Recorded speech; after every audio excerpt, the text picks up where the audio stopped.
Good evening, everybody. My name is Christina Jardis, Chair of the Region 5 Stakeholder Advisory Committee. And I would like to call the meeting to order at 5:31 p.m. And I'd like to welcome everybody to our second Region 5 Stakeholder Advisory Committee meeting.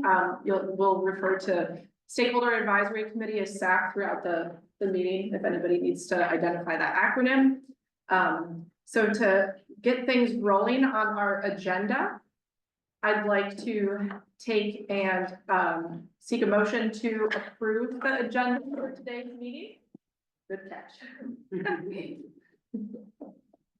Is that a motion? I was gonna say, is that a motion? First that motion. Okay. Second. So we have Charles Barnett with the initial motion and then Jeffrey Cleveland? Okay, as the second. Okay, and then all in favor, we'll move it to a vote. All in favor? Aye. Aye. Everybody? Yes. Okay. All opposed? No hands up. And the agenda has been adopted. Okay, and now we will move on to the meeting notes. We'd like to seek a motion to approve the meeting notes from our kickoff on October 19th, 2024. I move we approve the minutes. Okay, so we have one motion. Okay. So we have one motion, initial motion from Stephen Tull. I'm saying this all out loud. That's correct, right? Yeah. Did you want us to? Motion second and then vote. Did you want us to say names though? Last time we had indicated that. Do we want to, or are we okay since we're on camera?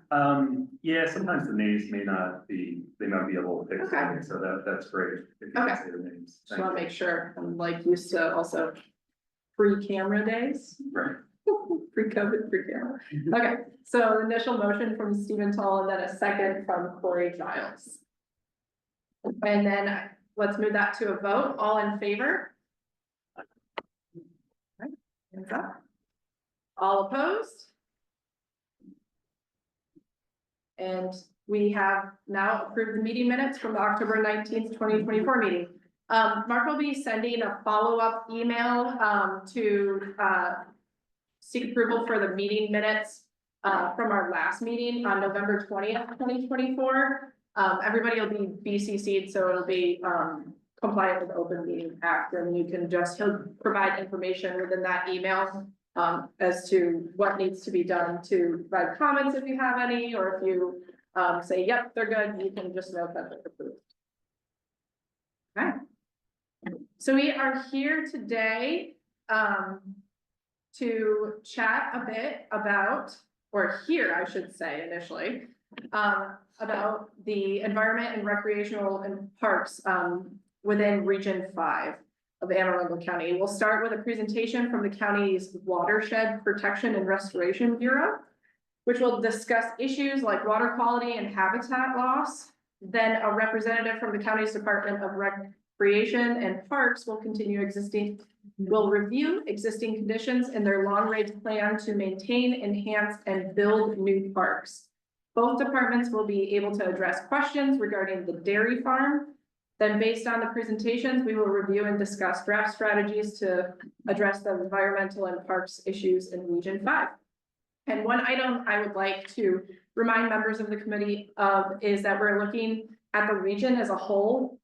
So I would challenge you during our meeting today to look at the immediate area of interest, which is potentially like where you live, where you work. That's natural to look at those areas first, but maybe go outside of your typical realm and in the region. And when we break out, which I think we are breaking out today, correct? Or We're just gonna do a group discussion. we are doing a single group discussion, but I think at the next meeting, we might be doing this. Where we break out and we might be in a couple of different groups, try to mingle around and everything, because we want to hear everybody's opinions about all different aspects of the region and try not to focus on one particular area. And with that, I'll turn it over to Mark and Sam. So, just don't know, I thought I was gonna, but Wow. yeah. So, yeah. All right, a lovely summary of our tonight's agenda, somewhere we can move on to the next one. Something we like to do at the beginning of all our meetings is we're gonna basically begin by reviewing the process and timeline, just to remind everyone where we've been, what we're doing, and where we're gonna go. So tonight, we're still on our topical meetings discussing, information about Region 5. We're still developing draft strategies. We're gonna be talking about the vision questionnaire that we'll be posting to you guys later. And we'll continue that until about summer, where then we'll begin the mapping exercise, conference and zoning and mapping recommendations. So again, tonight we're talking about environment and parks. Next meeting, we'll be talking about housing and housing, following that with transportation and economic development. That's the Maryland Group 3 meeting. We will provide more information on those meeting times and locations at the end of the meeting, so stay tuned. Before we get in the meeting, we're gonna talk about what we heard in the public already concerning the environment. You know, it's not surprising that a lot of people are concerned about environmental impacts, forest fragmentation, decreases in water quality. It's pretty consistent across all feedback we've heard that people are really concerned about the environment. They want to see environmental conservation and restoration. So we'll get more into those strategies that we've developed based upon feedback we've heard from the public, as well as comments you guys provided during our last meeting. So again, we'll be reviewing some of those draft strategies later after Mr. Michelson and Mr. Rucci complete their presentations on the environment and parks. Now we turn it over to Mr. Michelson. Great. I'm Eric Michelson. I'm Deputy Director within the Department of Public Works and head up the Bureau of Watershed Protection and Restoration, which is essentially the county's environmental restoration arm. And I'll talk a bit about our work as well as some of the regulations and protections that are in place in terms of the environment, so that to give a little bit of background. The watershed geography of this region includes primarily the Little Patuxent and Patuxent in the northeast quadrant. Some of that area drains to the Severn River watersheds. I believe in this image here, each of these colors represents a major river watershed. So the green is, I think, the South River, purple Severn, the sort of olive drab is Little Patuxent, and the blue is Patuxent there. And so this I've got this. Okay. The region again spans these various areas. Each of these dots here indicates either a water quality or stormwater project that our program have installed in the last decade or so. A lot of our focus is driven by regulatory mandates from the federal government, EPA, that are handed down to the state, Maryland Department of the Environment, and then translate into a stormwater permit that the county and that all the large jurisdictions in Maryland have in order to basically, among other things, provide water quality treatment for parts of the county that were developed prior to contemporary stormwater management regulations. And I'll talk a little bit about those a little bit later on the slide. Key watershed issues that we face in this region are similar to those in much of the county. One of the things that's really important, I think, particularly in a region like this, is to remember that most of Anne Arundel County was agricultural 60 or 70 years ago in an area like Odenton and surrounding vicinity. Obviously, there's been quite a bit of development since then. And so what we have, and in this region, as well as many of the regions north of here, is essentially development activity that's been mapped over top of a landscape that was heavily agricultural for many centuries. And so down in South County, obviously that second level of development hasn't happened in many areas, but those history and that sort of legacy of land use exists here and elsewhere. As a result, once you've mapped that development activity on top of this manipulated landscape, we have issues with nutrient pollution, so runoff of fertilizer or other sources of nutrients. Probably not so much septic loading in this region, but in many of the regions that are isolated in the county from existing sewer infrastructure, septic pollution is a significant issue. And then we've got significant sediment issues where the developed landscape has discharged that stormwater into our natural systems, into stream systems like this Pitcher Spring branch, which runs through this area, is a significant source of sediment to the Severn River watershed, and other sites like that. Not quite yet. In terms of habitat loss, Forest loss and fragmentation, the county has some pretty good, rules in place in terms of protection of floodplains and wetlands. But obviously, as development occurs, and in this part of the county, there's increasingly development pressures. So lots of, development projects moving forward. The balance is trying to protect those forest resources and to try to minimize those impacts, while at the same time accommodating the, population that's coming to the area. Next slide. So there are a whole host of state, federal, local laws that map on top of each other around natural resources. Sort of the overarching, all of them is the Federal Clean Water Act administered by EPA. As I mentioned earlier, the county has this NPDES, Municipal Separate Storm Sewer System, MS4 permit is what it's called, which basically administers how the county handles both new development, stormwater regulations, as well as, like I said, going back into the developed landscape and providing water quality treatment where that did not exist. And then that's married with the EPA's Chesapeake Bay Total Maximum Daily Load, this so-called TMDL, basically a nutrient diet put in place by the federal government in 2010 that required all of the Bay states to show demonstrable reductions in nutrients and sediment in order to improve the health of the Chesapeake Bay. Ostensibly, the deadline for that is 2025. It looks like that deadline is going to be extended out as a result of not achieving the targets, even though there's been significant progress in that timeframe. There's a State Forest Conservation Act that is delegated to the Office of Planning and Zoning to administer. The county has actually gone above and beyond some of the requirements in terms of the Forest Conservation Act and enhanced those, again, administered by OPZ. And generally, that's the way these regulations work, is that the local governments cannot be any less stringent than the higher level government level of regulation, but they can go above and beyond if they want to do so. There are protections for both streams and their buffers, 100-foot buffers from streams, for wetlands in their buffers, as well as bogs, which are basically special kinds of wetlands.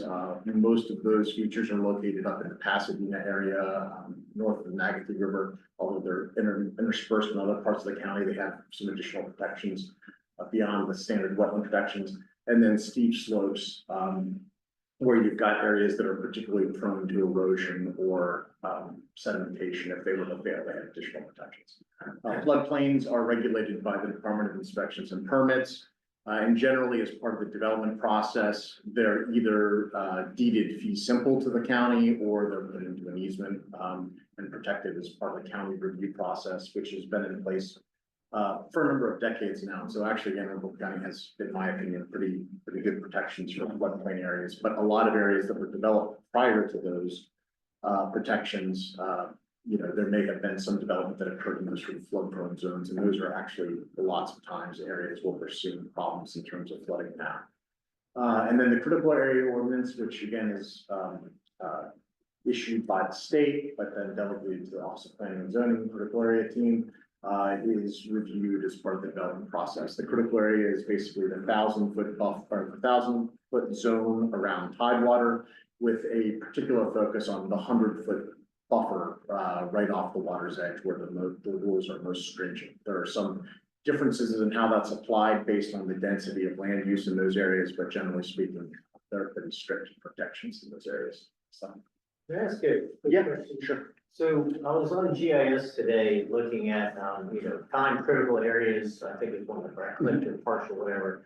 So I'm just gonna take Arden Park, which is off of Sunrise Beach Road as an example. So when I zoomed in on that, it had some regions that were said state forest conservation area, and then it had other things that said, like that park in particular had state forest conservation and then Anne Arundel County Park, right, where they cut out for the baseball fields. Right. So I understand that you can't do less protection than the other folks. So how do the state and the county handle that when they're like right on top of each other? Is it, and just in general, I don't want to take much time, I'm just trying to understand. So when I look at these maps and think about our job, right? If the state is controlling it, is it something, again, we should just totally ignore it because the state controls it? Or should we pay attention to it as we think about planning for, for this district? My own opinion would be that I would pay attention to it, because I think if you make recommendations, let's say that there's a state park or something adjacent to county parkland or other property, and the group has thoughts about how that might be most effectively utilized, and maybe there's reforestation opportunities, maybe there's a desire to have trails through that facility or something along those lines. I think the input of this group would be important. Whether or not it will be taken or not, I don't know, but I think, it makes it much easier for folks who want to pursue something along those lines to be able to point back to a document to say, look, this is where we had a public engagement process. These, points were hit in terms of what the eventual utilization of this property would be, and I think that has some sway in terms of decision. So I'll be more specific. Yeah. So if we take that park, huge state conservation area, little baseball field done by the county. Let's say we said, hey, we want to enlarge that park and add another baseball field, just making up something, right? Sure. And the state says, well, I own all this state conservation land. Does the county have the influence over the state in those kind of things? Is that something that ever happens? I'm just trying to help guide us, right? So we're focusing our energy on the right Well, thing. and that's an interesting example you picked on, because most of Arden Park still belongs to the state. The county, we just lease it from them. Sounds like a dairy farm. Yeah, exactly. So when, I'm not sure which layer you're looking at or geocortex, but that may be reflected. But the area behind Arden Park is all state conservation area. And the only reason they allowed us to develop a park there was because we have similar goals as the state in their conservation area. They knew we weren't going in there and pave the whole way. Okay, so if we wanted to add another baseball field, we as a group, like, we want one more baseball field in that park. Would the state ever let you lease additional property and take down trees? We don't like to take down trees. I know nobody likes to take down trees, I get it, and I'm So not trying. I don't know. Okay, I don't know. We're actually, I have a project right now that we're gonna work on that park, but we're not expanding it, so. okay, all right, that's my last question. I'm just trying to, Good question. again, help guide us so we spend our time on things that are valuable, right, that could be useful. But I think the takeaway was, if we do have suggestions, go ahead and suggest it no matter what. If it's state or county owned, don't worry about it, just suggest it. Right, yeah. Yeah, I'll just give another example. Nita and I know each other from other activity, and we've talked in the past about the Severn Run Natural Area, which is, I think, just north of this region, but at the headwaters of the Severn River, where it's state property.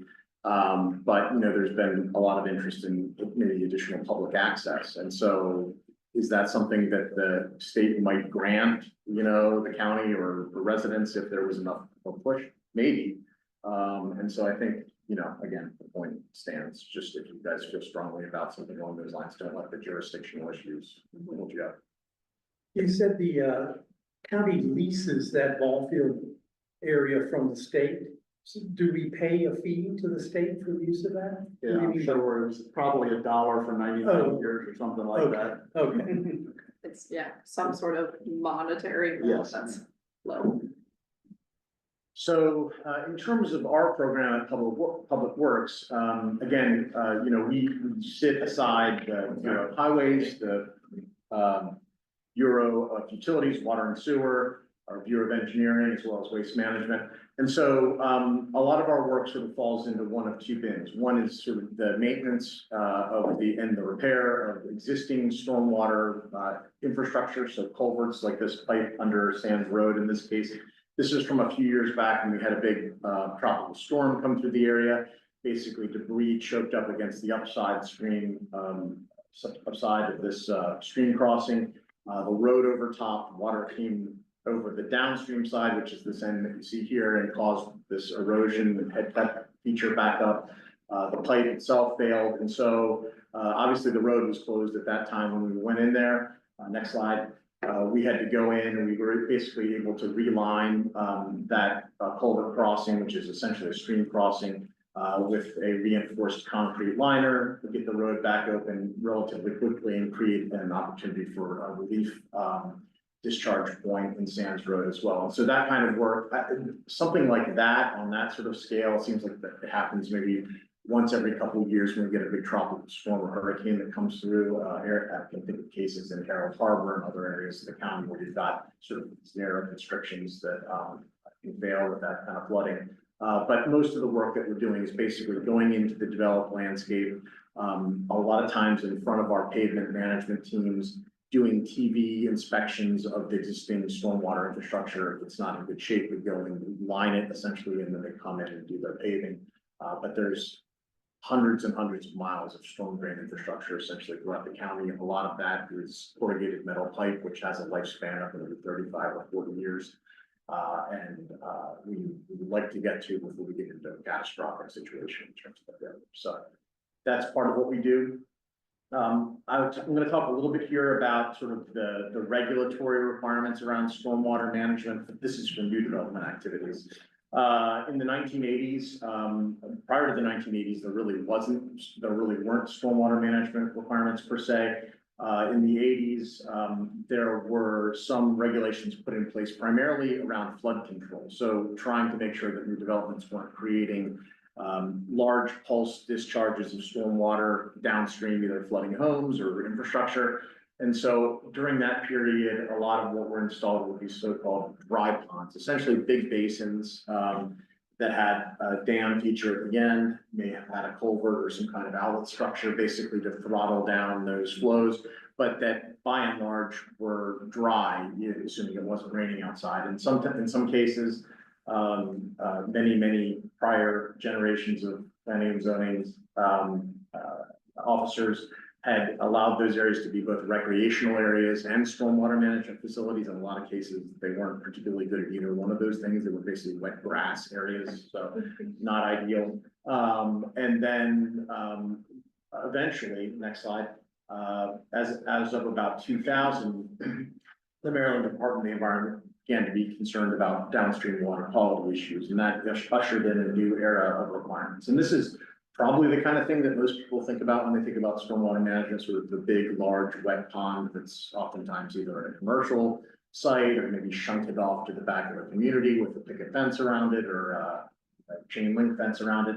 This is a community up in Glen Burnie called Cromwell Fountain, where actually the pond had been installed, the dam had breached and blown out, and we were able to go in and retrofit it. But the idea here was essentially you build your development, you direct all of your storm drainage into that wet pond feature. You have an opportunity for sediment to settle out in your pond, and then for there to be some kind of biological action on the storm water that happens in that pond with the wetland vegetation and that. Next slide. About 10 years, 12 years later, there became sort of an enhanced focus on water quality treatment. The idea was that, the belief was that that was not sufficiently protective of downstream resources. And so in 2010, the state passed an environmental site design requirement. And the idea here, this is a community out in near Fort Meade called Watershed, is to basically capture that stormwater as close to where it lands in what we call kind of micro practices. So much smaller stormwater practices, basically aimed at treating smaller areas. I like this community in particular because the way they've sort of threaded the stormwater throughout the community. To me, it's a nice amenity feature. So it you know is ringed with trails essentially, but also provides an opportunity to both get that water into the ground in the infiltration and then also provide an amenity. So that's really the direction things have moved now. But there's some concern that perhaps the existing regulations don't control enough volume as we get sort of more intense rain events and as we become focused on sort of the possibility of again more intense events in the future. And so there's sort of a focus moving back towards additional volume control that may translate into enhanced regulations in the next few years. Next slide.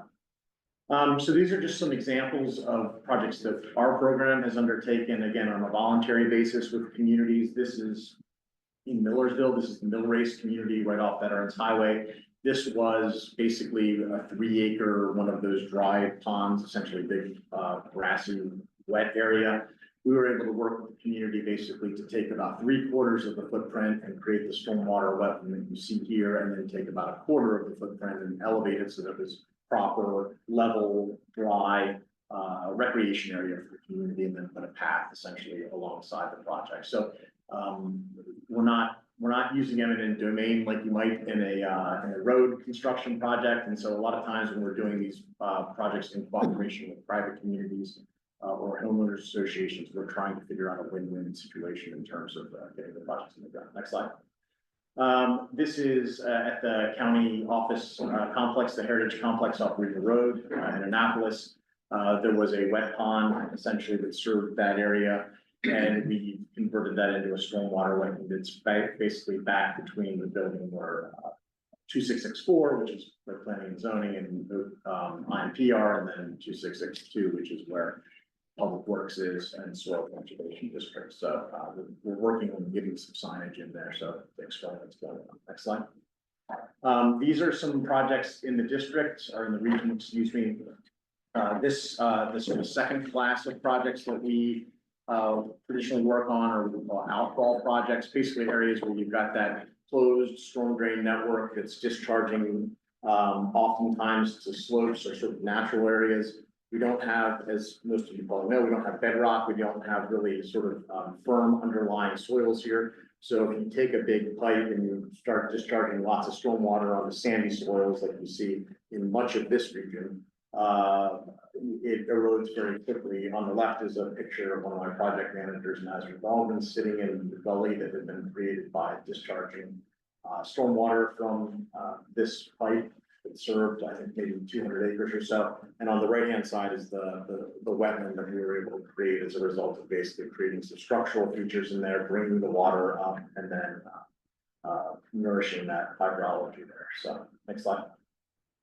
This is another project in the, I believe it's in the region. It's a tributary to the Duxon River, called Crofton Gulf. It was essentially a straightened ditch between Route 3 and 424. And we went in there and again raised that system, created an integrated stream and wetland system. This is just a couple of weeks ago. Basically, kids from Arundel, Echo, which is the environmental education arm of the school system, basically came out from local schools and helped plant the site. So that's a pretty common occurrence with our projects. We try to get the school system involved. Next slide. We have a restoration grant program that we run through the Chesapeake Bay Trust, which is the organization that receives the funding from the Bay license plates. They're based in Annapolis. They're a grant administration company or a nonprofit. And we give them about $1 million a year, essentially, to administer as restoration grants to local nonprofit organizations, so watershed organizations, HOAs, religious organizations.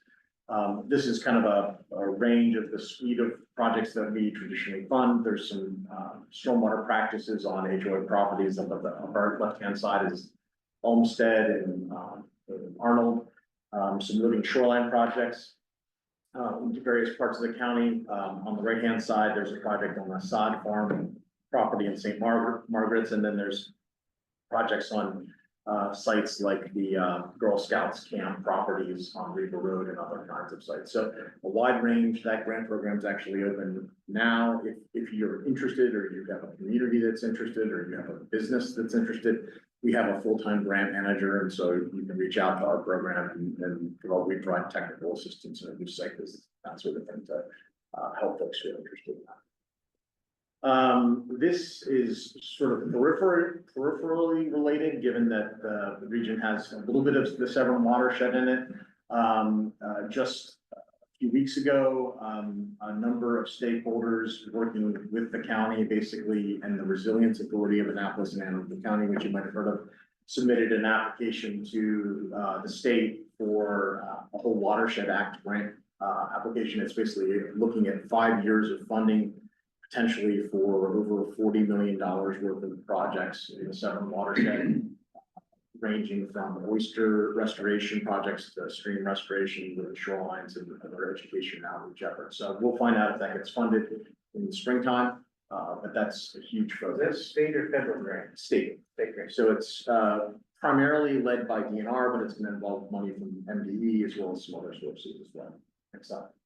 I know there's a lot of interest in the Naval Academy Dairy Farm, and I'm happy to answer questions to the extent I can, about it specifically. One of the things that I'll just let folks know is that we've been, working with the Navy for the past several years to try to find easy opportunities, within the confines of sort of the agricultural lease that exists to do reforestation on the property. These little green polygons here indicate areas on the left-hand side, the drainage to Towser's Branch, which is a tributary of the Little Patuxent, and then that polygon on the right is actually an area that drains to the Jabez Branch in the Severn watershed. And so here collectively, this is about 40 acres of reforestation that we've proposed to the Navy, that we would be interested in funding and implementing. And we're really waiting for their decision on their solar proposal to this, before we move forward. But we think we can execute this without really having much impact. In terms of big red areas on the top right. those are just dense parcels. So like probably residential parcels that are really, maybe quarter acre, or probably eighth an acre lots of that size, something like that. So in your opinion, if they do solar panels, will it get through the EPA, the 1 year, environmental impact study? Or do you think the work you're doing is gonna make it harder to put solar panels up? Unfair question, but I'll ask you. Well, I don't think anything that we would do would make it harder to put solar panels up. I think what we're trying to say, and we've been in conversations with U.S. Fish and Wildlife Service as well, who's basically a technical advisor to the Navy on this property, is to say, look, we think you can, whether it's agriculture or whether it's solar electric arrays, we think you can, accommodate both sorts of uses at this site. We'd also like, the Towser Branch is actually in terrible shape on sort of the western edge of this property. We'd like to be able to pursue potentially some kind of stream restoration through there. And then, like I say, just the reforestation of that little area on the eastern side, I think would be helpful in terms of mitigating some of the sediment and runoff towards the Severn. So. Next slide. Okay, so various potential recommendations. Again, like I say, we've got a lot of work that's already programmed, completed and programmed in this region. If you go to our website, and I'm sure that's in the materials that you've been provided, but aaarivers.org is the website. We've got an interactive GIS map that shows our both our potential and projected projects as well as our completed projects. Like I say, we've got a huge amount of work focused on pictures from Branch, which is not far from where we are now, over the next several years. The improvements to the roads and bridges, obviously there's lots of flooding in sort of that Patuxent corridor. We have our Bureau of Highways currently has a FEMA brick grant. Oh, just one second. Our Bureau of Highways currently has a FEMA brick grant where they're looking at the 27 most vulnerable road crossings in the county in terms of flooding and developing conceptual studies. And I know Patuxent River Road and I suspect Conway Road are probably on that list. But those are big undertakings in terms of the solutions that are going to be there. Yes, ma'am. You have Conway Road in there and Patuxent River Road. Do you mean Patuxent River Road in Davidsonville? Or do you mean Conway Road and Patuxent Road? Is it a typo or do you mean Davidsonville? I'm not certain. I think this is talking about the area out by, South of Piney Orchard, north of Two Rivers. yes. That's Patuxent. Yeah. Patuxent River Road is in Davidsonville. Okay. Yeah, that may have been taken from actually a different region plan where there was flooding issues and, yeah. I saw it the other day, reading ahead of the meeting, and I didn't know if it was Patuxent Road or if it was Patuxent River Road. Yeah, thanks for the correction. Yeah. And then, again, opportunities for conservation. The county Office of Planning and Zoning does great work. They've developed a green infrastructure network, and I imagine maybe you've seen the plan that they've put together for that. That basically includes areas that are already preserved in terms of those corridors, but also then identifies properties that would be sort of ideally conserved or protected because they're part of these critical corridors. And so that becomes part of a targeting mechanism, and there's opportunities for land preservation. And obviously there are lots of high quality resources in this region as well. And then the Jabez overlay, that's again a recommendation that I think has spanned multiple regions. The idea here is that that is a particular high quality resource, really depending on groundwater recharge. Was a location where the system had brook trout at one point many years ago. And so the idea would be potentially putting in additional development protections in that watershed to try to assist with the recovery of that resource. And then again, obviously this region is spanned by a number of state highways.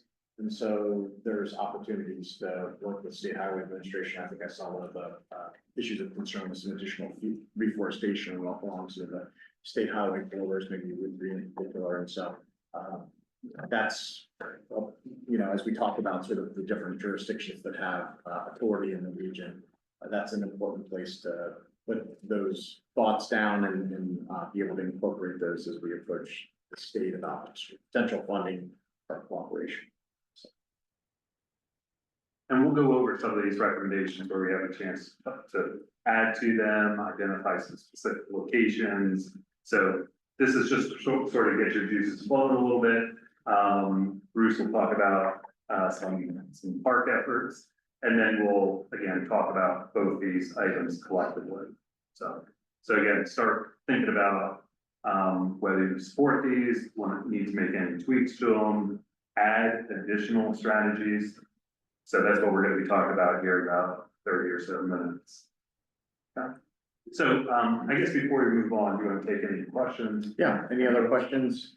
I know, all right, I think I understood that there was interest in the rubble landfill discussion. I'm happy to sort of say what I know about Yeah, that. what is that? I saw you referenced it. I didn't know what that was.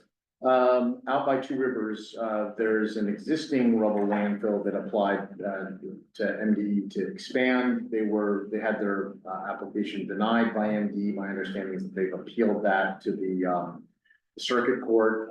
And the key issue there is that their permit was really dependent upon a safe access onto Conway Road.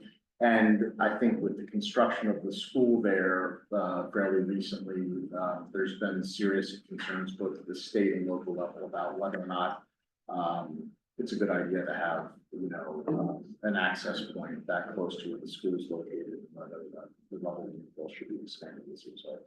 Is the rubble landfill equal to what we have at the Millersville landfill, where it's like garbage? No, it's construction, it's basically construction debris, so Okay. concrete or other kinds of things, some of which I think can be recycled, but it's basically a different class of. Okay, thank you. I didn't know what that was, so I appreciate that. Sure.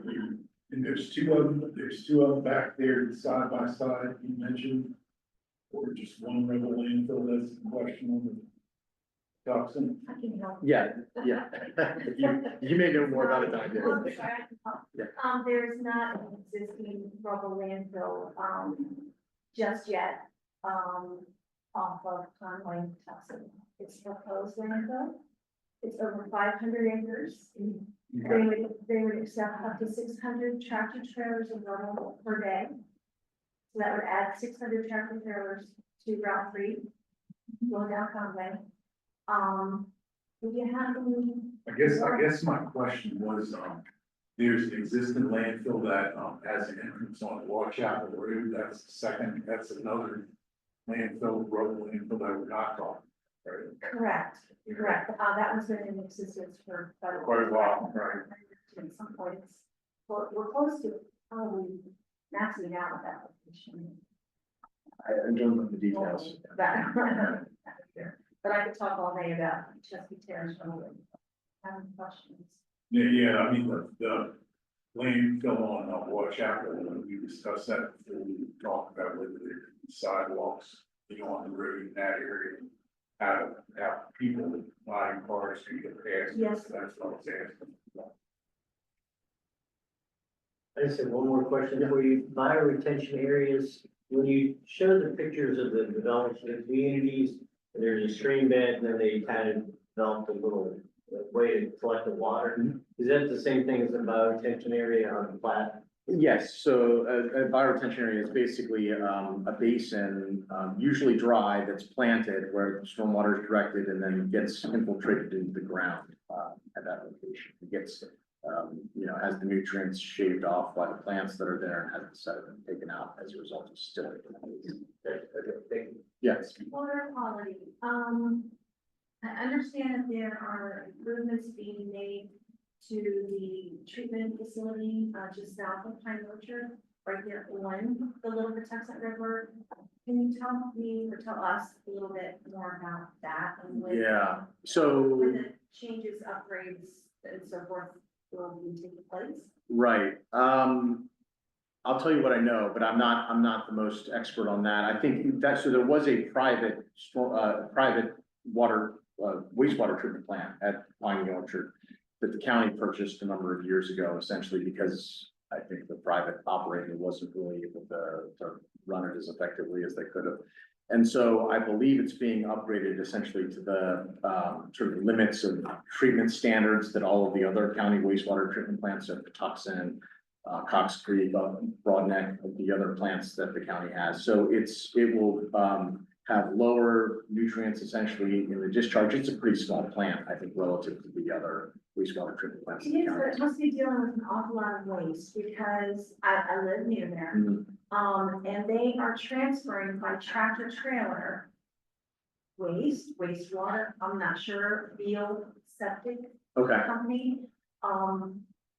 Almost every other hour, they're transporting something from there to the treatment facility in Boston. Okay. Route 3. yeah, well, if they're keeping the plant basically open while they're upgrading it, they may be basically storing wastewater and then having to, move that. I'll find out additional I wasn't really details sure here, what Mr. Mark. was going on. I know that there have been problems with runoff there for many, many years. I actually, where I live, I've had, University of Maryland and some other young people, from the state, come through my property and are testing water from the river. Okay. And I mean, just over the last few decades, I haven't, talked with anyone in probably the last 7 or 8 years, but the water quality there is pretty poor.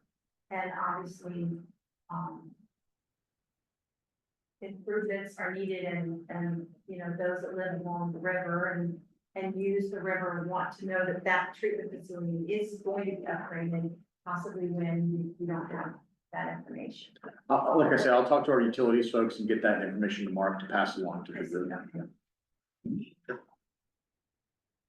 I have a quick question about just like watershed areas in general. You showed like dry pond, wet pond, so on and so forth. Obviously, having that area grown a lot since the 60s and predominantly like 80s, 90s, there's a lot of newer planned communities.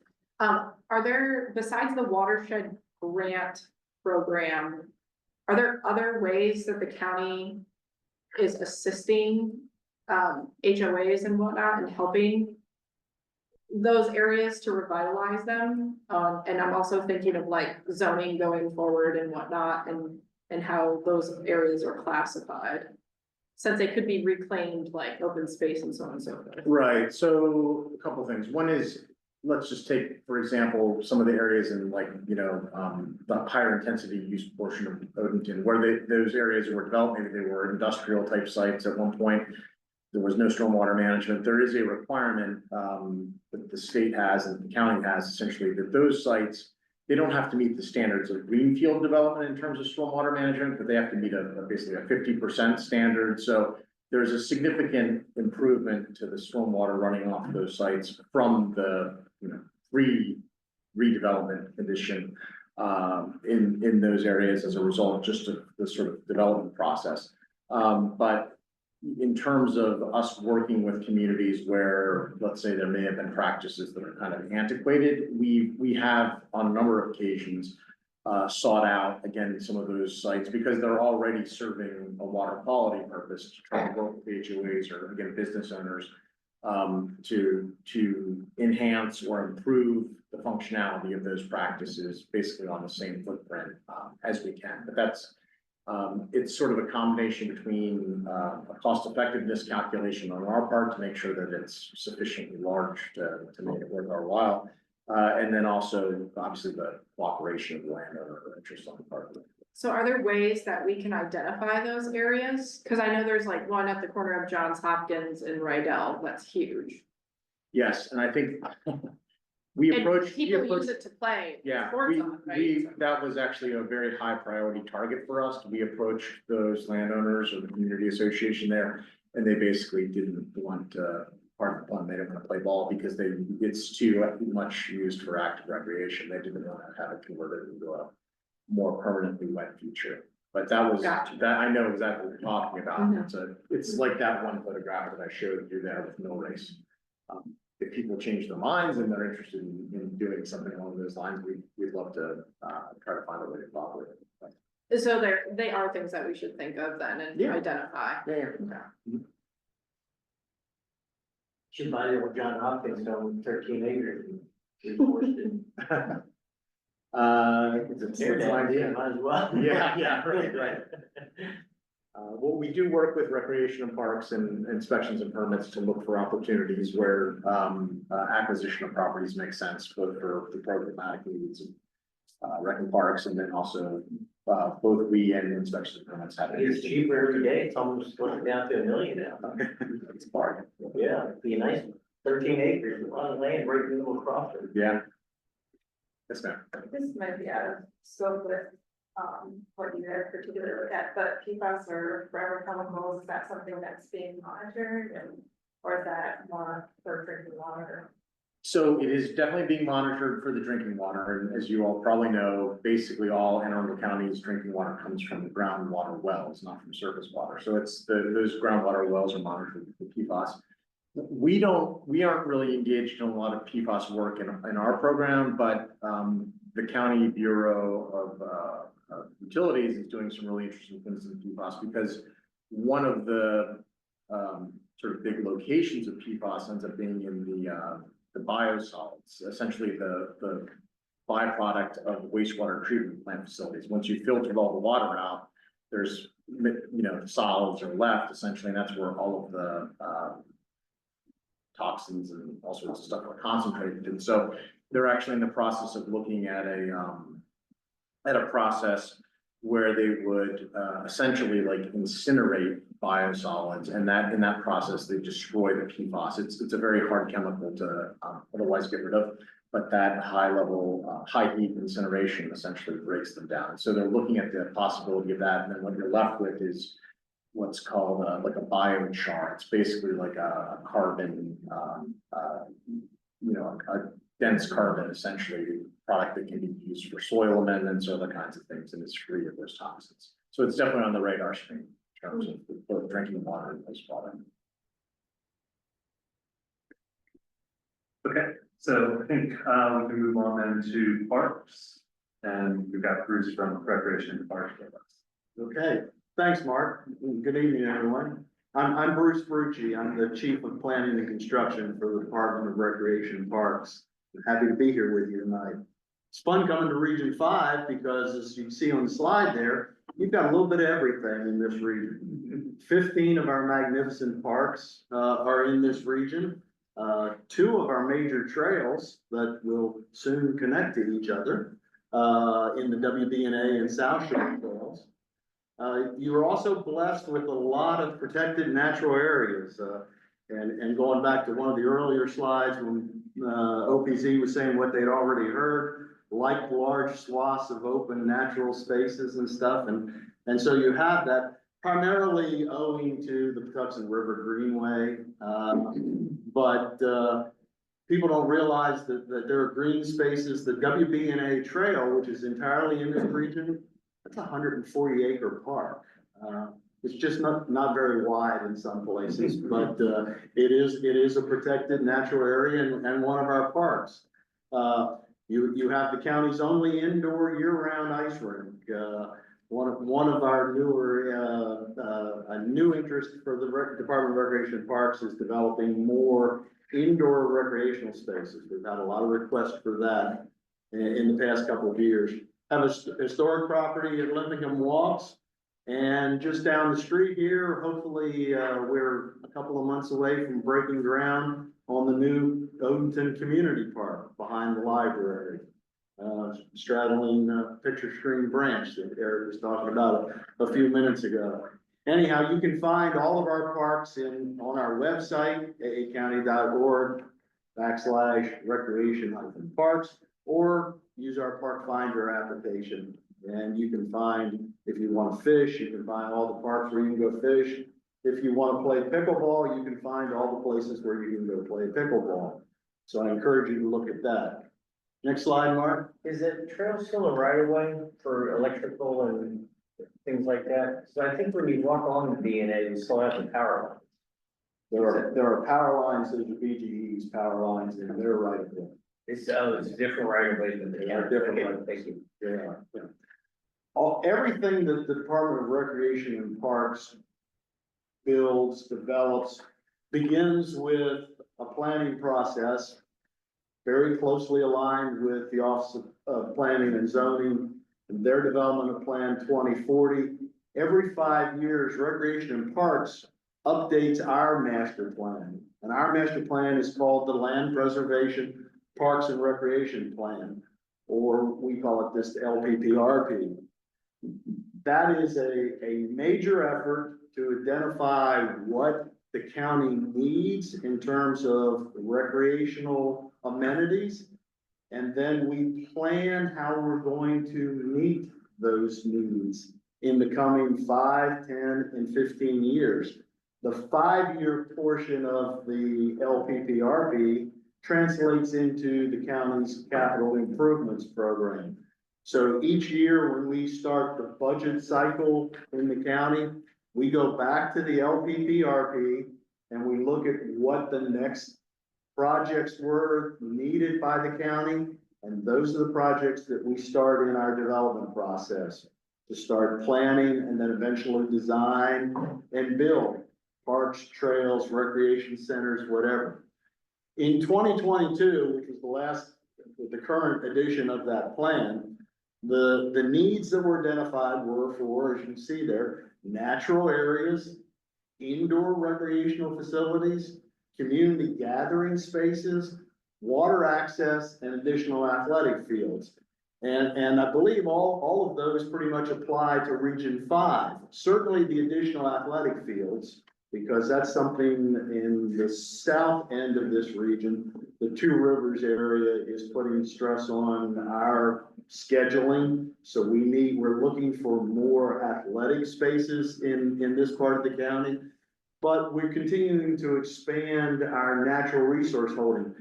Patuxent River Greenway got bigger by 30 acres just last month, and we completed a property acquisition in PRG Baynard area. So developing those types of areas, we're looking to develop more recreation centers. We're about to move forward with the West County Swim Center, which will be in the Severn area, be our 3rd indoor pool. So our LPPRP planning leads us into the facilities that you see being developed now. One of the other things, the other planning studies and committees that filter into our planning process are neighborhood studies and committees. And we point specifically here to the Odenton Town Center Advisory Committee, which is really where the genesis for the Odenton Community Park behind the library came from. And that advisory committee through OPZ was very active in the master planning for that new park. Next slide, Mark. Hey, Bruce, with your 5-year planning, if you had an opportunity like the birthplace of Hopkins and 13 acres for new fields, can you flex on that quickly, or do you have to wait for 5 years for a plan? Oh, no, well, I was gonna say we can move quickly, but I confess, I work for the county. The county doesn't do much quickly. Yeah. But we do have the flexibility to change that. That's why in our plan, we generally talk about areas where we need to develop things, not specific locations. Okay, so it gives you you could then grab an opportunity potentially. So we have that. And I mentioned that this is our project development process, and again, this is on our website as well. I encourage you to go there. There's information about the department and all of our capital projects. If you really want to see the latest drawings for the Odenton Community Park, they're posted on our website. You can go in there and see those. Talk about some of this is our CIP development process. It starts, the first bullet there is project inception, which is that long range plan, and it ends at ribbon cutting. But couple of the current projects, I've mentioned, of course, the Odenton Community Park. Phase 1 should go out to bid if not, it looks like it's not gonna make it in December. It'll probably be in January. Go out for bid in January, so that would translate into construction starting probably in the June, July timeframe. You would actually see dirt start to move down behind the library. Crofton Park, down next to Crofton High School. We're just beginning the design process to make improvements there. We're adding some skate facilities. That's something we looked at a year ago in our underused and underutilized park studies. We've had a lot of requests for a skate rink and skate park in this part of the county. And so we tested it in the Plan Your Parks campaign that the department conducted last year. Got a lot of positive feedback, and so we're moving forward with designing those improvements. South Shore Trail Phase 2, you go back up to the circle, just on the opposite corner from Carlson's. You'll see grade stakes that were just set by the contractor last week. The extension of South Shore Trail goes from Sappington Station Road all the way to Boncure Avenue. We're stopping just short of Crane Highway. Getting over Crane Highway will be a different phase of that trail. Phase 1 of the South Shore Trail already exists kind of in the Millersville area, if you're familiar with the Cecil Avenue Ranger Station. And so that part of the trail kind of runs and ends now at Ticker Lane. Phases 3 and 4 are going to pick that part of the South Shore Trail up, and it will go on through the Crownsville community, connect to the Crownsville Hospital Memorial Park and some other facilities in that area. Eventually head into Annapolis. It will connect with the new multimodal transit center at the Annapolis Mall. And on Bestgate Road behind the mall, it will join up with the city of Annapolis's trail system. So making the connection, and actually we are directly in front of the Odenton Trail system that will form the connector between the South Shore Trail over here and the WB&A Trail that actually follows Piney Orchard Parkway and goes south from here. When those two trails are connected, and this is a lot of our effort on our trail systems are focused on connecting our mainline trails. We thought we'd make it in the next 2 weeks. It looks like construction is gonna carry it just past the first of the year. But the Broadneck Peninsula Trail goes all the way to Sandy Point State Park. The idea is that eventually you'll be able to walk or ride your bicycle from BWI Airport all the way to Sandy Point State Park. Or these trails are part of the larger national and regional trail systems. And so completing these trails and getting them linked together is a major effort for us. On the WB&A Trail, we are trying to finish the bridge over the Patuxent River, which is another one of those key connections. It completes the National 9/11 Memorial Trail that would allow a hiker or biker to visit Ground Zero in New York City, Shanksville, Pennsylvania, the Flight 93 Memorial, pass through Anne Arundel County and head towards the Pentagon. So it ties all of those together, one of the national trails. The other thing it does is more locally is it ties our trails with Prince George's County's trails, which then opens up the entire National Capital Region Trail Network. So again, making these connections. The next step in our trail development are what we call connectors and spurs, where we're looking now to tie parks, schools, community centers to these mainline trails. So that's going to be the next phase of our trail program. On WBNA, we do have one more improvement to make. There's a crossing down on Wall Chapel Road, Wall Chapel at Old Wall Chapel, and we need to make some safety improvements on that spur of the WBNA down there. Mark, next. Can I ask a question? Oh, yeah, please. So when you're doing these connections, like you just mentioned, the one over Watch Out, that is a huge concern, but what about trying to cross over Piney Orchard Parkway? And that's what I've been, voicing my concern for several years, that you're putting these trails, which is great, but you're expecting families with children to cross 4 and 6 lanes of roads in a crosswalk. How is that considered safe for these people? Do you review like the traffic department and studies on that? Because I just can't understand how we're continuing to build these over major thoroughfares where people are going 50 and 60. It's a death trap out there. And this is just like you said, the main pathway through right here in Covington, and they're crossing over. So I live here. I try to do a trail every day myself, and you're dodging, you're putting your life on the line. So It is a challenge, and we're lucky that some of our major trails, WBNA being a good example, is that trail spine was the railroad right of way. And so there was no Piney Orchard Parkway or any of those later developments that came. That's the challenge in making the connections. We have the mainline trail, and for the most part, those are separated. We have some sections where we get awfully close to traffic. We couldn't avoid it in some of the reaches of the Broadneck Peninsula Trail as you go down East College Parkway towards the Bay Bridge. There's only so much right of way, and so we create protected trail. We put traffic separation in to separate that. We do the best we can to make it safe. We have 2 significant crossings that are going to be challenges. Getting the South Shore Trail over from Bonnier Avenue to the Royal Farms.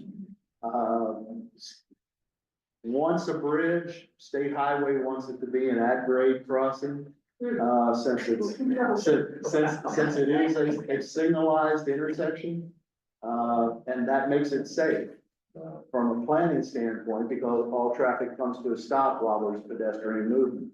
A similar challenge is going to await us on Route 2 Ritchie Highway, where we try and connect the B&A Trail to the Broadneck Peninsula Trail. Same situation, we've got a very busy highway, although the lanes are a little closer together on Ritchie than they are on Crane. It's still going to be a challenge for us. Yeah. Is there an estimated timeframe of when the crossing of WBA will go, the crossing across the Hudson will be open? Yeah, I would ask you to check the Department of Public Works website. We've been waiting for it. There were some construction delays. We thought we'd be using it by now. And that was what I understood, so I was just wondering if you had any insight. About the Crofton Park improvements, are those outdoor facilities or are you Yes. talking about a rink? We're talking an outdoor skating rink, inline skating, roller skating. Okay, An outdoor hockey rink, and then a small skate park adjacent to it. also outdoor. Yes, Okay, yeah, thank you. all outdoor. Other questions? All right, thanks. Some potential recommendations for you folks to consider, obviously continue to support our capital improvement plan. We're going into county budget season, and the county executive and your council members will be holding budget town halls. That's the best place for citizens to come and say, we need X in our communities. So the county council hears it and starts to put the funding in place for that. Please support us in completing the South Shore and WB&A trail systems. Please continue to support us in our efforts to conserve more land in PRG along the Patuxent River Greenway. With that, I'd love to add Chesapeake Terrace to the Greenway. If they can't figure out what to do with that land, I've heard a little buzzing, so, yeah, I mean, obviously, we would like to see that 500 acres. absolutely. We're working on a study right now along the Patuxent, looking at the number of properties that we have there for opportunities to improve water access, whether it's fishing or just sitting on a bench looking at the river. There are a couple of soft car top launches in our parks there, but we're looking to expand that. And lastly, establish a grant fund to support HOAs, community associations, nonprofits, places like Piney Orchard and Crofton own parks that don't belong to the Department of Recreation and Parks. There are opportunities elsewhere in this region where HOAs have that ability. So harness the power of private money in addition to what the county can do. Yeah, one thing we often hear too is, from community members is, oh, why is the county allowing something to happen on a certain piece of property? And it's sometimes the best way to prevent something from that you don't like happening on a certain piece of property is to actually just acquire it. And is that what the Crofton Civic Association had done with a property by the entrance, right? So again, is sort of take matters into your own hand, and if there are these opportunities to fund those types of or that acquisition, that's one way to sort of see what you'd like on that property. So. Yeah, in that particular case, I think the Civic Association acquired it and then inspections and permits actually forced it with mitigation on it. Yeah. So your last, bullet there, are you saying the recommendation is to establish a new grant fund to support the applications? That doesn't exist? Or are you saying that does exist? And you want us to support it? I'm not sure exactly if there are grants available, but I think that is something that we can certainly recommend within the plan and look into or create that if they are established. Yeah, because there's issues within HOAs where you can only raise up dues a certain percentage. And it doesn't track with inflation.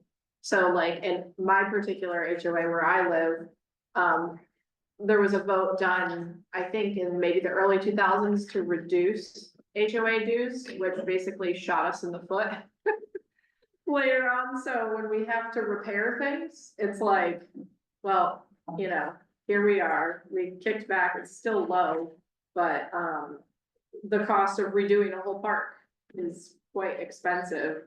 And we weren't able to put in accessibility upgrades, which just my background of being an architect, I am passionate about making parks accessible for everybody. So it sucks to not be able to do that. So It does. HOAs are wonderful attractors for grant opportunities. It doesn't have to be the HOA's money.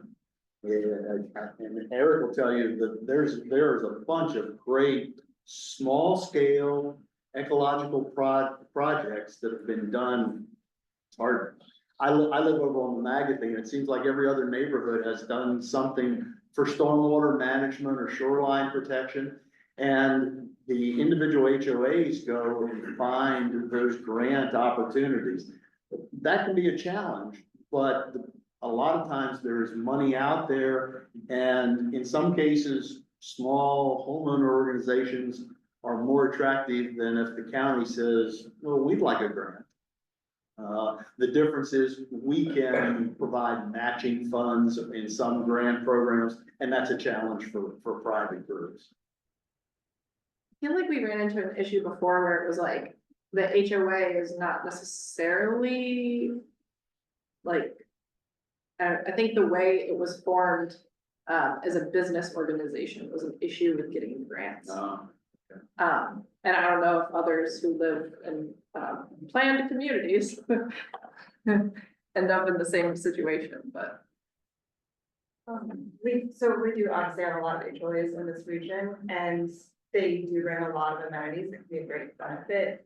The problem is not everybody is a part of an HOA, so it does create this kind of pay to play atmosphere. So I know, for example, in my community, we have the Wash Chapel Swimming Club, which is not HOA run, but it is privately run. And last I checked, I think there are almost 200 households on the wait list to get into it. And there's also a lot of swimming pools in the Honey Orchard area. So we're probably not a high need area in terms of a new pool, because we have a lot of facilities, but there's a lot of demand that's still not being met.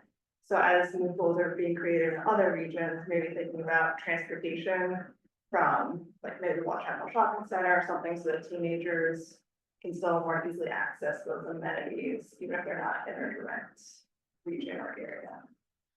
It's a great idea. And transportation is your next item, or is housing next? Housing is next on it. Then transportation. When it comes. That's a great idea. Other questions? I had a question about the process. When you plan a park, is the engineering and design of the park actually done by your department, or is that your department there? No, that's. How does that work? The Department of Recreation and Parks, we do the planning and we are a partner in the design and construction process. But all public facilities in Anne Arundel County, except for schools, are developed by the Department of Public Works. So police stations, libraries, parks are all done by DPW. So hiring the architect or engineer, overseeing the construction contractor, there is someone in the Bureau of Engineering at the Department of Public Works who is overseeing that project. They are paired up with a project manager from our department, and our interest is the quality and the programming that's going to be occurring in the park or rec facility or whatever. And we're less focused on sometimes the technical aspects than what DPW is.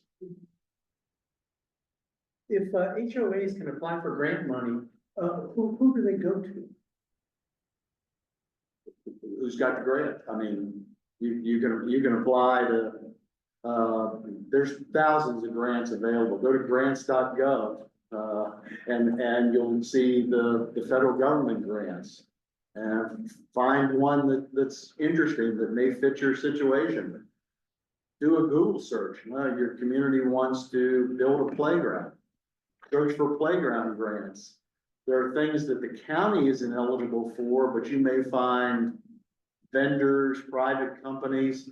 I saw the Toro company that makes lawn mowers was giving out grants to develop neighborhood parks. They want to sell more lawn mowers, and we don't use Toro lawn mowers. So we didn't qualify, but there might be a community looking to build a park that could get a couple of $1,000s from Toro or somebody like that. A couple of local ones, at least in the Region 2 area over by Laurel Park and Arundel Mills, is it the local development council from the video terminal? Basically, a lot, Casino. right, the casino. They have a grant fund for local, I guess, nonprofits, which do include HOAs. HOAs have applied for, I think, pool covers or other type of amenities. And then I think even Laurel Park has a structure like that for grant funding as a result of the activities on their side. So we can get some more information and send those out. Typically, they have I think it's about a 3-mile radius, 4-mile radius from their location. I'm not sure if there's been any discussion about expanding that. Is it the way the crow flies or, right, yeah. Yeah. So in a follow-up email, I'll provide you some links to those opportunities when those that become available. And if there's an opportunity to ask a decision maker to extend or expand those radiuses eventually. Because I had heard, during our Region 2 discussions that sometimes, the LDC didn't have enough, applicants for some of the funding, or they're funding the same people every year, and they want to try to diversify some of those, opportunities, so. Can I just talk to that a little bit? Yeah. We work closely with the province's community, which is in Severn. And actually, prior to that point, the LDC hadn't really funded environmental projects. They were funding mostly like, social services or like road projects. But I think the province has got probably $600,000 in total in terms of, the revitalization of the community area and a community lake amenity stormwater feature for that. So if you happen to be within that zone, I would highly recommend. Looking at that. Because we have in my community in particular, the Crofton Chase community, we've inherited a poorly designed hill that, pushes sediment onto sidewalks and such, and adjacent road. And it's just a bear to deal with, and it's been that way since the community was developed in 89, 90, so, yeah. Have you had a reserve study done for your community? Yeah, it's always a thing. And because based off your reserve study, you can make a special assessment increment, like increase. Yeah, That can get passed, because your reserve study has to match your funding limits and thresholds. And if those aren't in alignment and you're underfunding, the state just passed legislation a couple of years ago requiring every association to have a reserve study, and it needed to be funded. It's supposed to be this year was like when they're gonna start charging associations, but they don't really have any way to come and, you know, charge them and investigate all of that. So I think it's up for Senate with Delegate Holmes, might be presenting something. That might be wrong on who's presenting in session regarding that, but you can look at repairing those items, you know, if you do a special assessment to increase, get some money. yeah, it's never been enough to cause an issue, which is unfortunate, so. Yeah. But maybe we can get a grant. Any other questions? I had a question about, there was mention of water treatment facilities. So what is the facility on Route 3, just south of like the Crofton Triangle? Is that a pumping facility? No, down, say, south of where the Exxon is, where the post office is, on the other side of the road. There's some sort of thing. There's, the Tucson wastewater treatment plant is in that vicinity. It's like near Crofton. Okay, so that treats wastewater. It's That not treats just wastewater, yeah. pumping. And how about where the water tower is off of Rydell Road? It's like Crofton Meadows, I think. Yeah. Yeah, so that's a water, you know, container essentially, basically, with groundwater gets pumped. That has up to nothing to do with treatment. No, that has to do with drinking water. Yeah, okay. Okay, so, okay. One of the things, we talked some about in this group is the dairy farm, and, I don't know if that's really on the list, parks, it's probably the biggest park in the region, except for the green road. And we'd be interested in updating advice on what the county's lease, entails now, what kind of public recreation access the county supports at the farm, and what we potentially see going forward. We don't see anything going forward from the Department of Recreation and Parks. Basically, the reason I didn't speak to it is because we no longer consider it part of our park system. The Navy said they want to take a different direction, and they're entertaining proposals to develop a solar farm on that. The Department of Recreation and Parks had studied, we oversaw the agricultural leases there through the agricultural preservation program. We studied Hammond's Connection, the little historic collection village, that's part of the dairy farm. The department and the communities out there never reached consensus on the direction. There was some people that wanted to see 14 soccer fields. And there were other parts of the community that liked the farm fields and wanted a pollinator meadow and a walking trail. And so that never got resolved. In fact, when we did the 2022 LPPRP, we even did a part of our countywide survey. We asked specifically what people wanted to see in the dairy farm property. We were still anticipating that we would get into a planning cycle on that. And the Navy indicated its interest in going a different direction, so we have no current efforts related to the dairy farm. Is the ag lease, what's the status on that? I do not know. And is there public access to the farm now? I believe so. So, I mean, I don't know.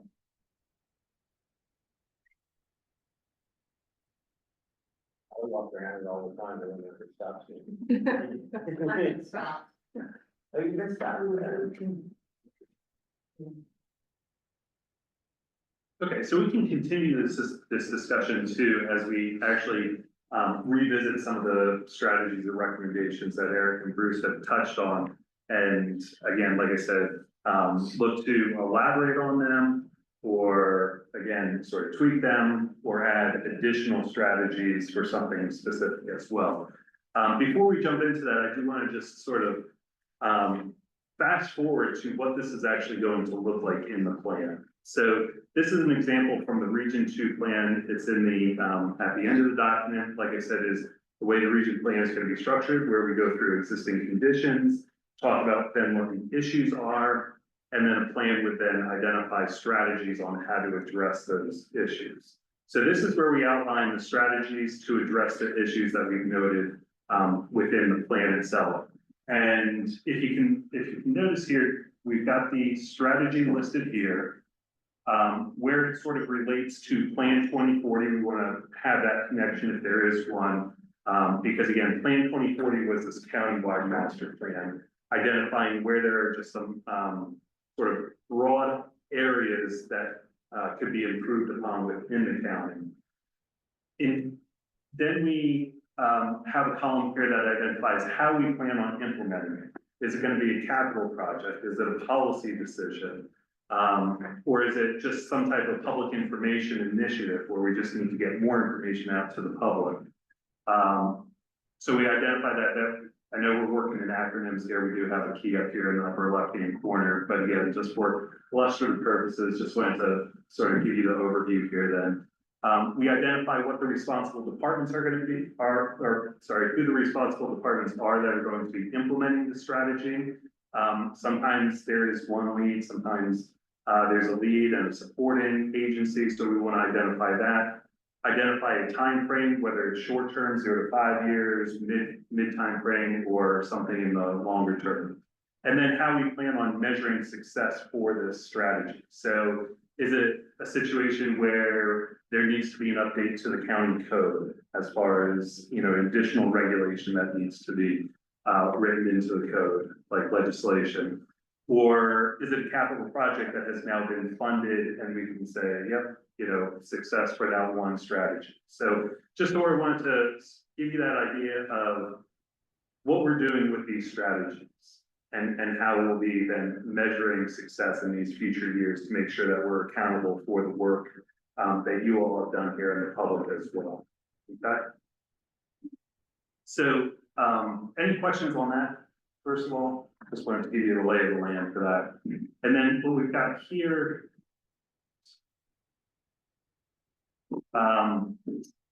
is our set it up so that, again, we could sort of jot down some of these ideas in real time so that we're, in case we move past an idea, you need to come back to it, you're able to see it here up on the screen. So most of these you've already seen either in the briefing paper or on the slides that we've presented. So we'll just put these up here. We've got about 8 or so for the natural environment, 9 for their healthy communities. And again, what we're looking for from you tonight is, again, Does anything need to be changed? And in some of these cases, we've got some prompts of how we can be more specific. So if it's ideas for programming out of park or where parks need to be, not to necessarily redo the work of the LPPRP from Bruce's department, but really kind of leverage some of their work, right? Bruce, is it fair to say that when you go before, or when you go through the budgeting process and you say, here's this one project that's been noted in our plan, and it's also been noted in this other community vetted plan, that's helpful for you all, right? Those guys. Yeah. So again, we're not trying to redo the work, we're just trying to leverage the work of these other departments. Do these include what Eric and Bruce said tonight as their recommendations? Have those been incorporated into here? Yes, yeah, so, some words may have been tweaked a little bit, but again, read them over and we can start with one and, Christina, we can kind of see if the group is okay. What I do want to mention too is this is not your only crack at reviewing these strategies. This is just to get a draft ready that we would then send to the departments, other departments, make sure they're okay with these. We would then put them out for public review. And then when we revisit the plan again at the end of this process as a group, you'll have that information from the public about, hey, here were some of the suggestions they had for number one. Or people may have said, yep, we strongly support number one, or people could say number two, yeah, we don't think that's very important. So we'll be providing that information to you again later on in this process, but this is really just the first cut, give you guys the opportunity to review these, make certain changes. And then, like I said, it goes to the departments, then it goes to the public, back to you all. So this includes the public input from the survey you guys did? Yep, so this includes consultation with the departments as well as some of the feedback that we've gotten from when we first started this process, I think back in April, doing some public outreach and some questionnaires. So it's sort of that mix. You all are sort of that sort of middle refinement phase. Okay? So have the different departments reviewed these as before, when you guys initially came up with them? And then we're reviewing it to see community, how we feel, and then go back. Yep. So again, take a few minutes to read these first three. We'll do them in chunks of about 3 or 4, just so you don't get overwhelmed or move ahead. So we'll take about 5 minutes and then we'll discuss number one here and see if there's any recommendations.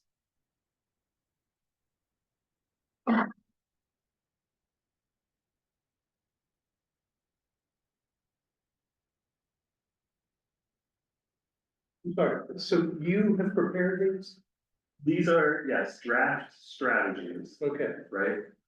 So we are looking for your feedback. One of the things too that we'd like to do within these region plans is get very specific to areas for, for example, types of programming, for example, because Plan 2040 was very general.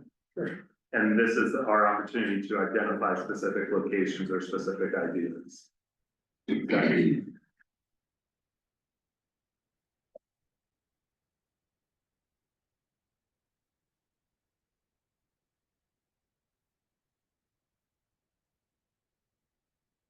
I mean, I don't remember any discussion here about a John Branch watershed. Yeah. I mean, what Eric talked about lots of watersheds, why is this one singled out? I guess. Because we didn't talk about the trout, the brook trout had died off and the water. Right, that was a big concern, fuel. Yeah. Right. So because she voiced that concern, you translated it into this paragraph? As well as some of the public outreach that we've done over the Okay. past 6 months or so. Okay. But there are other watersheds, right? There's not just one. Why do we single this one out? Again, this is, I think, Eric, is it fair to say one of the more, it's because of the brook trout, right? Yeah, it's a uniquely like high quality resource in the county in terms of what has existed there in the past. And so it's been called out in past comprehensive plans as, you know, the possible target of a overlay zone, and essentially, I'd say it has sort of a special status from this natural resource protection. focus. I'm just not arguing with it, it's just, you know, you great presentation, but you didn't just talk about that water. No, You said about number two, I know I jumped in there, I'm sorry, I don't remember any discussion about green infrastructure network. And conserving land adjacent to Texas Research. Refuge. and again, Rivers, Yeah, these strategies aren't necessarily, are intended to be covering everything that we're in the presentation, right? So okay, these are items, I think we could be here all night if that was the case. Oh, But yeah. the idea is based on the feedback, based on some of the previous work of plans and consultations with our departments, we've developed these sort of draft strategies to work off. so where should I learn more about green infrastructure network? I think what we're kind of responding to, I was just like looking back through the briefing document too. I think it's tough to look at this stuff on a screen and then respond to it, not knowing, because I also myself, I'm like, did I miss something on the green infrastructure network? Mhm. And that's why I was just looking through really quickly. So right now I'm wondering, is there a better way for us? I know we're kind of looking for like throwing stuff at the wall right now, right?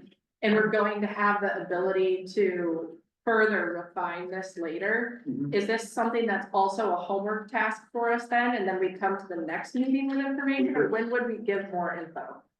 When would you get more information? When would we provide more info? Like say, we want to look up the green infrastructure network a little bit more and do our own, Right, we could circulate this and look for comments back by, you know, in another 30 days or so.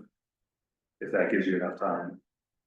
I guess, how does everybody feel You're about that? concerned Because about- I think everybody right now is kind of like, wait, what? I've never seen, yeah. What do we, well, it's something, it wasn't like provided ahead of time, so it can.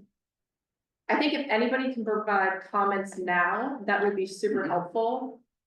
But knowing that we're going to be able to have the ability for the next however many days to provide additional commentary after our own research, does that make everybody feel better? It makes myself feel better. Yeah, this wordsmithing as a group is painful.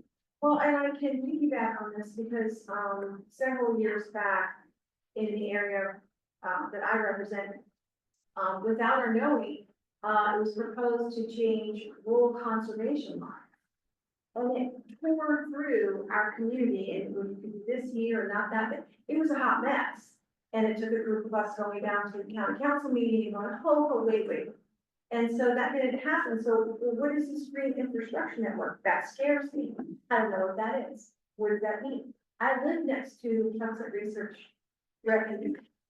I live very close to the little Texas River. So what does all that mean? What does that mean to me? I don't know what that is. Because I would hate to say, oh, this sounds great, and it ended up being something that I almost missed that would have harmed my community by changing rural conservation law. So I'm confused, and I don't want to, say yes. So do we want to like look through them all now and then, I Everybody think has we to- need, it's what these words mean and some background before. That's why. is there a way to, Mark, is there a way now to kind of summarize each? You sent out a lot. Can you do like a big brush pass of like what each one is, or is it really just like we have to do our homework and look at them? Yeah, so for example, is looking at number one, preparing a conservation plan for the Jadas. And identifying additional properties to include in the green infrastructure network. There was a description of the green infrastructure network in the briefing paper, right? Okay, and then based on some of the feedback that we've heard is reduce impervious surface as a mechanism to potentially improve water quality, right? And increasing forest cover as well. So, I mean, the green infrastructure network exists as a land preservation program, setting goals for land preservation in the county, right? That's what that is. But it's a map, which you It's a should look map. at. There's a map you go on, and it'll show you, I mean, I think it's kind of, that's why I'm doing sellers, but it's like, where should we conserve inventory? And that's that, yeah, yes. And that's what I was trying to say Yeah, about, you know, And there it is, there. something that came up Right. for our Yeah. area Yeah. about rural conservation and lines were, it was crazy. Right. And it was scary. It's like, wait a minute. Right. Can I consider a recommendation for when this does go public, considering all the confusion we have about some of the terms? Sure. Maybe defining some of those terms or hyperlinking them, would probably create. Yeah. Because I personally didn't know about the Java's branch until this. Yeah. But I don't live over there either, so, and I don't really go over that way, so that's how I didn't know about it, which is, I'm thankful for this, outlet to be able to learn more about it, but it'd be nice to explain to other people. Feedback. Yeah, what's an overlay zone? Yeah, so whether that would be, some additional regulations within a specific area. As far as development, needed you work on that Yeah, before. this Eric? is in this is in the county's plan for reform. It's not a new thing, but a lot of people don't know about it, but it's like there's an overlay zone for bogs. To protect bogs in the counties especially. What does an overlay zone mean? So it means, for example, it can mean different things, but it could require more stringent stormwater management. Requirements for development, if it's in that watershed, for example, prevent stormwater from entering the stream. Because in the case of the Jabez, temperature impacts are an important issue with stormwater impacts. Because you might need to do additional treatment and filtration to protect the stream from temperature spikes due to stormwater. So that would be an example of an overlay zone environment. Or wider buffers for stream. Reforestation requirements to be more strict. I guess I'm just stuck on, well, It's fine. not defined. Then what you It say would have is, to be created. well, why not just say that? Well, what's the overlay? Why That's not a- just say, do more here? What is overlay? I think it's more of a technical terminology to capture, is that correct? Yeah, so while some overlays may do more for environmental protection, on the other hand, on the other spectrum can but encourage growth, like, we have the transit development overlay that is supposed to encourage certain types of development and growth within that area. So it provides some flexibility, also can promote conservation efforts and more stringent stormwater management. So overlays allow for additional rules to be in place based on what that overlay is designed to do. And do they have time limits? Not that I'm aware of. 924 has a couple overlays, but I don't think they expire unless they're somehow amended out or Like, changed. Sunsetting provisions. Yeah. Okay. Okay, so are there any strong reactions to these three? Yeah, I think that's a good way to put it. Are there any strong So- reactions? So if not, we'll send out this entire document for you all to then review and provide some feedback. If there aren't any strong reactions, then I'll move on to the next set of recommendations. Okay, Mark, let me ask, so these are gonna go back into you being recommendation in that previous slide that you showed, and then there'd be projects associated with this. Right, okay. so the strategy, it could be different levels of specificity, right? So for this example with the Javas, it's because there has been work done before exploring an overlay zone. That's why we're looking into it. We're going that one step further of do something to protect the environment. It's sort of, let's try to pick up where some of the work is left off or try to implement something. Whereas in other cases, it may be just very vague, let's try to protect, this one area, for example, or we've got one coming up here about the rubble landfill and what type of uses would you want to see? And some of this may actually blend into our discussion about when we roll out the zone with the maps and we can discuss zoning. Because that's kind of where the rubber meets the road a little bit of. If the use isn't permitted in a certain zoning district, then you may have certain feelings about what you may want to recommend the zone be. So this is our plan and how things can address elements of the plan, but do we have an area that we can say, these are potential problems or implementation issues, or is that not in this grid here? So give me an example, you're saying if there's an issue with implementation or something, or? For some of these, statements that we saw, people are thinking that's gonna mean different things to different people, we need to explain this, or there needs to be education about what this effort means. Those are kind of, past the plan, but those are implementation issues that could affect the public's, view of what's going on. Are we just doing the plan, or are we trying to assess the future problems and how to address that at this time also? We're trying to address or identify strategies. Right. To address the issues that we're seeing today, or could anticipate, I guess, in the future, but I guess we're seeing them today, right? Traffic tends to be the biggest one, or any environmental degradation, things like that, so. And I think, to your point, it works into the legibility of the overall Region 5 plan document. Like anything that's, things that like, for example, the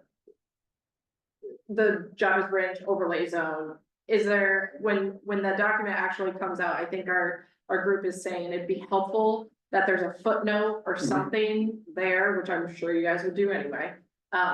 That says, hey, go to this to learn more about this in general. I think that came up during Region 2, we had the Laurel Park racetrack, which is a huge piece of property that could be redeveloped in the future. While we did have strategies addressing Laurel Park, there was a section of the plan that talks about possible mix of uses in the future.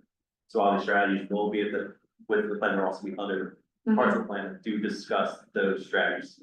Make sure there's some cohesiveness. Yeah, because it's, I think it also brings up another thing too, like, okay, there are these documents and stuff that will feed into the Region 5 plan. And like typically whenever you put a report together, you footnote everything, but it is helpful if there's any specifics in the overlay zone that might, I don't know if they would change, but if there's anything that would change over time, at least it's captured in this document in this place and time. So I don't know, 10, 20 years down the road, somebody's like, oh yeah, that version of that overlay plan that. If you understand what I mean. We could probably provide maybe like an insight of some of the history that's been, or context of efforts that have been done in this area, right, for the job. Yeah, like, it's to like, this is why this portion, this branch was identified versus other branches. Right, and that's what this plan does, the region plan does, it sort of creates these breadcrumbs of, like I said, existing conditions, right? The Javas is degraded. And what the issues are, right? It doesn't support traffic at this moment. And so then the strategy is, how do we fix that, right? So it's leaving those breadcrumbs, and we want to make sure that we provide the context within the plan so that somebody reading it forwards can also then read it backwards. Exactly, yeah. Right. Okay, you want to move on to the next ones? Is Okay. everybody good? Yeah, I mean, it's like. We have like, I It's don't like we're rubber know, stamping 15 more to go. this thing. I don't understand why we're rubber stamping this thing, but I'm okay to do it, but it just seems like. Well, no, we're not looking for any approval here, it's just sort of, Yeah. are these items ready to go back to the departments and ready to be shared with the public? Right, Okay. have they been vetted by you? And I think we all said we're not ready for them, for Right. that next step. We would like to take and look at this. We're kind of, do we see anything right now that we're like, oh no? Like Okay. Right. capital N-O exclamation I'm point. gonna say no to something then, just Go because ahead. want me to, I want to cause a discussion, right? So let's go back up, and I hate to go backwards, right? So I'm okay to reduce impervious areas, but the other goal we have is to make sure we have housing, right? So how do we footnote? We don't want to just make everything impervious, right? I mean, make it so we can't do any impervious areas, because then we can't solve our housing problem. So let me just suggest something along those lines, so I have another role as the environmental policy officer for the county, and so this issue of sort of housing redevelopment is a big factor there, and what I would say, and it's not necessarily usually gonna show up in an environmental document, but I think it could be, is to say, you know, are there steps that could be taken? I'm just throwing this out, I'm not saying this is something the group would endorse, but, you know, to perhaps, again, do some kind of, zoning flexibility in the core of Oakington where perhaps additional density would be allowed, so that you could get more units per acre or something like that, in an area where the development's already occurred, where the infrastructure exists. And so, in my opinion, that would be a nice balance to say, we're not just looking to basically squash, you know, all growth essentially within the region and buy up every piece of property and put it into preservation, but to recognize that there's gotta be this balance in terms of, new housing, other infrastructure, you know, this kind of thing. So, And viable goals kind of gives us that ability, right? So I'm not saying we have to edit this, I'm just trying to think about, so next time we were to have, you know, development and housing goal strategy. And while we're looking at that, say, yeah, we need to build more housing, affordable housing, and then we're gonna look back at this when we're contradicting ourselves. So I guess I'm trying to wrap my head around it, but viable goals gives us the out, right? To say it's not viable to have, you know, reduce impervious areas to where we can't develop homes, right? Well, correct me if I'm wrong, like, Mark, Sam, like, when we go. This is big picture macro, right? Like, if we're getting stuck on viable right now. Right. We have time to, during the housing discussion. Identify those areas where study viable goal, like, things aren't viable, right? And we can identify that, and then there'll be a summation. Towards the end, when we start to work on zoning, because ultimately this all feeds into zoning. And that's where we can back check ourselves to make sure we're not like shooting ourselves in the foot. Right. Yeah. That's right. So does that help? I'm okay with that. I'm just trying to make sure. So is it worth footnoting right now, or just noting like? Look back at housing. I would consider consider a little housing. bracket there that says, yeah, don't forget we have a house insurance, right? Yeah, I guess it's, and then I'd be happy. I mean, these guys aren't gonna forget it. Yeah, I mean, They regarding deal with it all the housing time. shortage, we do, you know, I think it is, we do have one in here in the county, but as we have broken it down into the regions. Yeah. I think we just have a surplus based on, again, household projections and analysis of zoning where there are underutilized or vacant lots that could accommodate additional housing. And Oakington Town Center is definitely gonna be one of those sinks where we can, where we do plan on having a lot of housing, right? It's not gonna be single family housing, but it's gonna be, denser housing. So, I know there's some concerns about like the specificities, but if you're looking at this within the context of the county's long-term plan and the goals that are outlined in the presentations, like there's nothing in here that's out of scope with what we read about in the pre-reading or what we learned about through the presentations. I think people are more concerned about just making sure that they understand the areas that are being defined within our region. But in terms of like what the goal, and they don't seem that of scope with everything that we've been talking about and learning. yeah, and again, we don't expect you all to be experts in everything that we're talking about. We're, you know, you all were selected because you're bringing a different piece of the puzzle here. So, you know, we could bring up the consensus, I think it's the consensus spectrum or consensus continuum, right? Of sort of identifying, are you okay with it? Do you have any objections? Or again, do you feel strongly for something? Do you feel strongly against something? So again, just sort of putting that out there that, is there anything, again, I think you said it right, is anything that's setting off alarm bells Yeah. that you have heard differently from the communities that you represent or your expertise? So. We're good, everybody's, Okay. how are we feeling? Yes, Well, yes. Just one thing I might say is, I You're gonna feel need like one and three can probably be integrated Uh-huh. into a single recommendation, and I think it's a little bit less confusing if that were the case. Sure. I'm sorry, what was the? Like integrating one and three, they're One very and three, similar, gotcha. and there's a lot of overlap. Mhm. I'm just gonna get confusing. Less- Mhm. Okay, Okay, go to 4, 5, 6. 1, 5, 6, right? And folks will be able to follow up and comment on this too. So if you're like driving home and you're like, the job, I just don't know. You can, I'm volunteering Mark and Sam, as interviews to receive your comments. So again, here, what we've heard about is there's flooding on roadways, stormwater management issues, and the last one is, there are the sand and gravel operations, right, trying to address what to do with those sites. So I think that we've got 3 on this, so, yeah.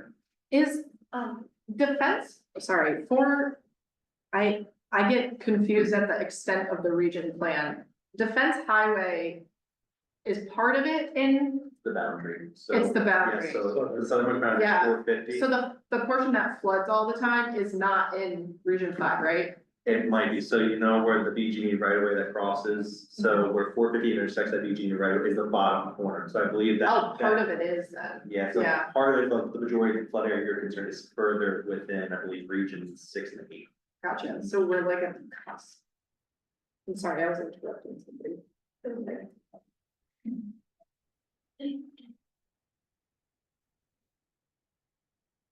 I think we're right before Yeah. St. Stephen's Church. Mhm.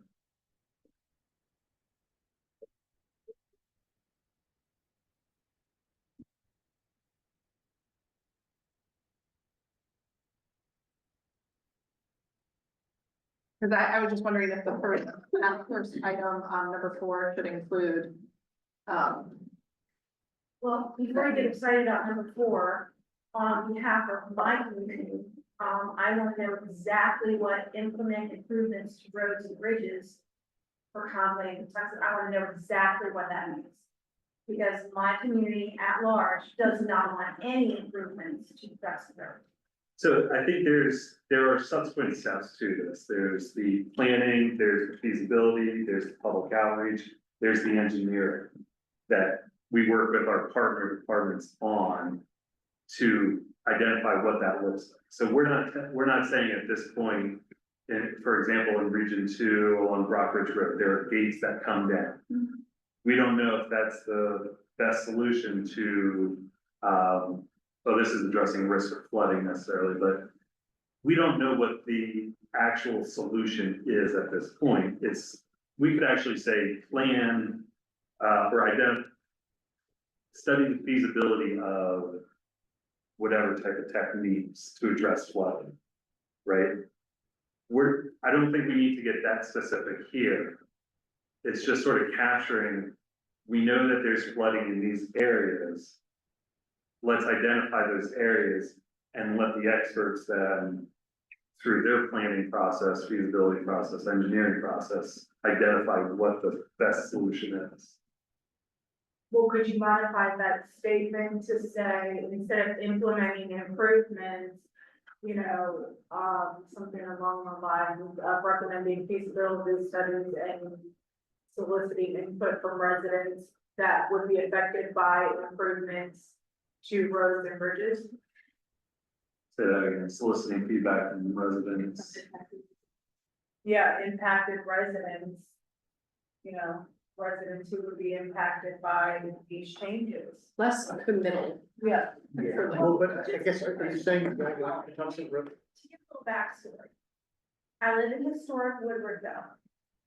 Our road is on the National Register, our community is on the National Register, and the town specifically is on the National Register. We're also on the state and county. The Tuxet Road to be improved through Woodwardville means that everyone who lives along Woodwardville, along Tuxet Road, Woodwardville, will lose property. We don't want that. if you live in a 1800s home, you know, on what used to be a little back road, you don't want to lose your front yard either. So our problem is that we are less than 35 homes. To the north, we have Piney Orchard. To the south, we have Two Rivers. So as far as soliciting feedback from residents impacted by flooding, our homes don't flood, our road floods. It creates a great inconvenience to people that use the road. So of course, I, who live in a little community, am gonna be outnumbered by people in Pine Orchard who would like to see the road raised, shoulder, speed limit increase, because they want to get from point A to point B 2 minutes faster. So this is a passionate thing for me. I, you know, am here because I want to protect and preserve my historic community. Well, and then you can put that, you can say impacted by flooding or preservation of Woodward Bill. I mean, that's the point of discussing that. I think that is valuable. I think that is, you 35 homeowners are just, in your opinion matter just as much as Piney Orchard and, you know, Two Rivers. But imagine if you're asking for public input, you've got 20,000 people saying, oh, we want to see Tucson road raised, improved. Yeah, I think, Mark, didn't we talk at length about, the need to work with the county on, designs for the road through your community that would slow traffic calming, recommendations potentially? Or is there, We've already been. Yeah. We've already done Respectfully, that. we have already, I've been doing that for the last 20 years with traffic safety engineering. We currently have a speed camera, on the Tucson Road, in Waterville, and it's helping. It's not a permanent solution, it's not going to be here permanently. I think the traffic component we can talk about during the next meeting, or in 2 meetings, right? Yeah. That's fine, And then but- for this one, we're focusing on environmental, correct? Yes. And again, it's in some of these situations, we just may want to sort of pull out certain areas and maybe say, you know, a more specific Exactly. type of strategy. Recognizing that there is this, you know, unique neighborhood or sensitive neighborhood. Because your SHPO would have to get involved in everything, the State Historic Preservation Office and so many other things too, to do anything to the one section within Woodwardville. So it's like, there's also that layer, as The well. Tucson Road begins at the end of Pine Mountain Parkway and ends at Conway Road. Very, very short.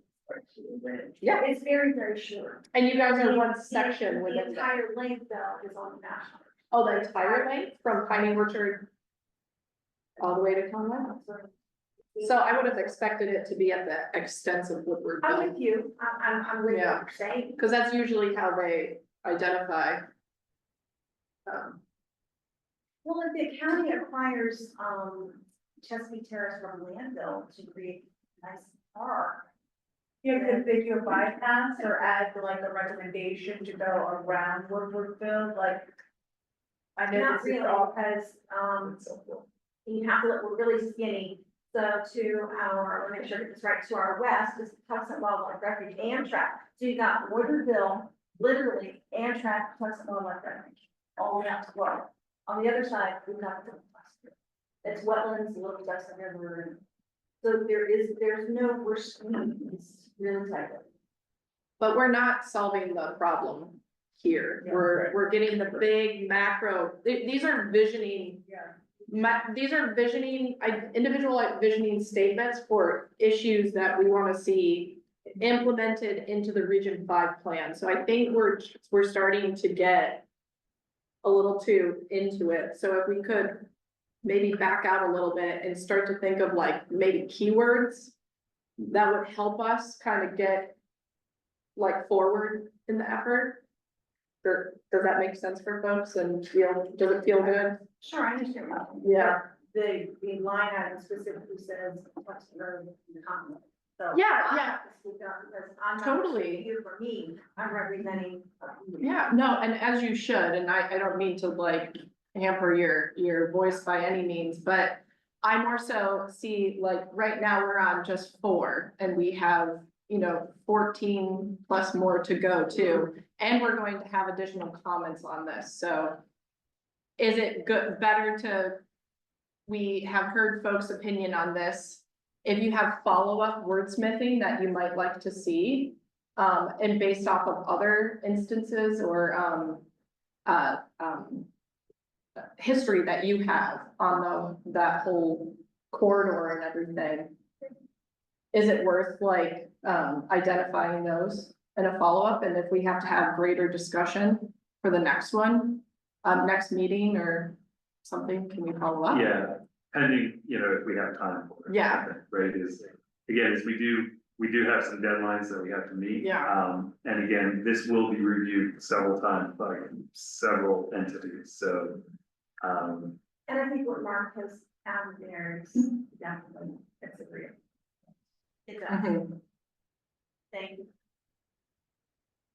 Okay, put these up in the board right here.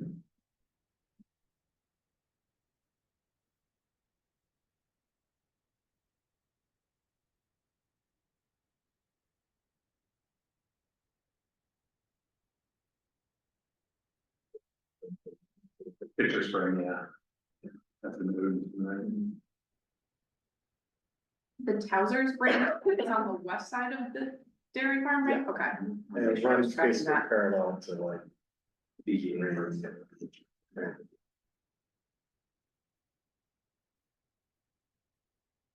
So number 6, are we talking what? Are we talking about just the tiers, or are there other, well, just say ground operations in the private? Is that the one on Log Chapel by changing enterprise? I don't think it's. I think that's the late, yeah, that's why I was asking that question. I think we have to move the mayor still. So what is number 6? And so, right, this could be a situation where these are just starters, so if it's a matter of, so reclamation for closed or identify reclamation for when they do close, or, if they plan to continue for the foreseeable future, then there don't necessarily need to be any recommendations. This is sort of identifying addressing that vision. So like you said, is if you're coming back in 20 years, what do some of these areas look like where we do anticipate some type of change? And how do we want to influence that? Like I said, some of these you'll see are going hand in hand with zoning, right? So when we do roll out the map, or I think about a meeting or so before we roll out the maps, we'll go over zoning, go through some, provide a description of what each of the zoning categories are, the zoning districts are. And so that you get a better feel of what is actually permitted, and you can make recommendations to change the zoning on some of these properties based on currently the permitted uses. That makes sense. So there's a couple ways to accomplish some of these strategies. Like I said, is if we were to go back to this matrix, and let me see if I can actually just blow this up a little bit more.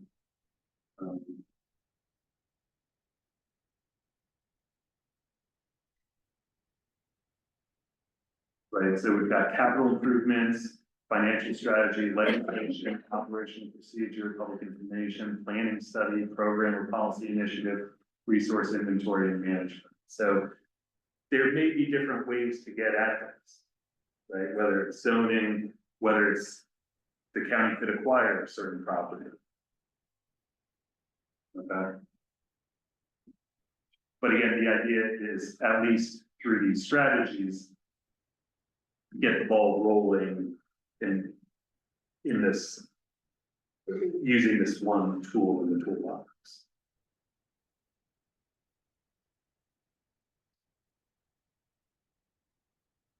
Any strong reactions to these two? Are there any additional So prioritize implementation of stormwater management and stream restoration projects in watersheds, including these three. Are there any other specific ones? Or streams within this area that, again, based on talking with your community or your own expertise, that you would add to these? Okay, and then with number 6, anything, any strong reactions? I have does renewable energy generation cause anybody heartburn? Because I know the dairy farm.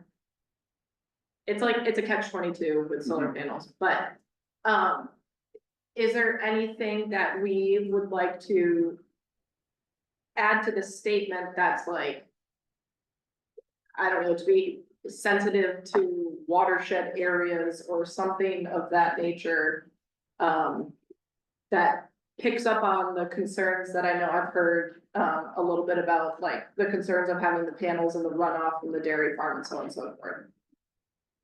I mean, I think that you could pretty easily put a recommendation in there that any, essentially any use of the Navy, by the Navy for renewable energy generation, like take steps to do additional environmental enhancements that are consistent with that. I mean, I think having that in this document would echo what a lot of other people are saying in terms of how that would happen. And I don't know, talking about a specific parcel, is that okay in this?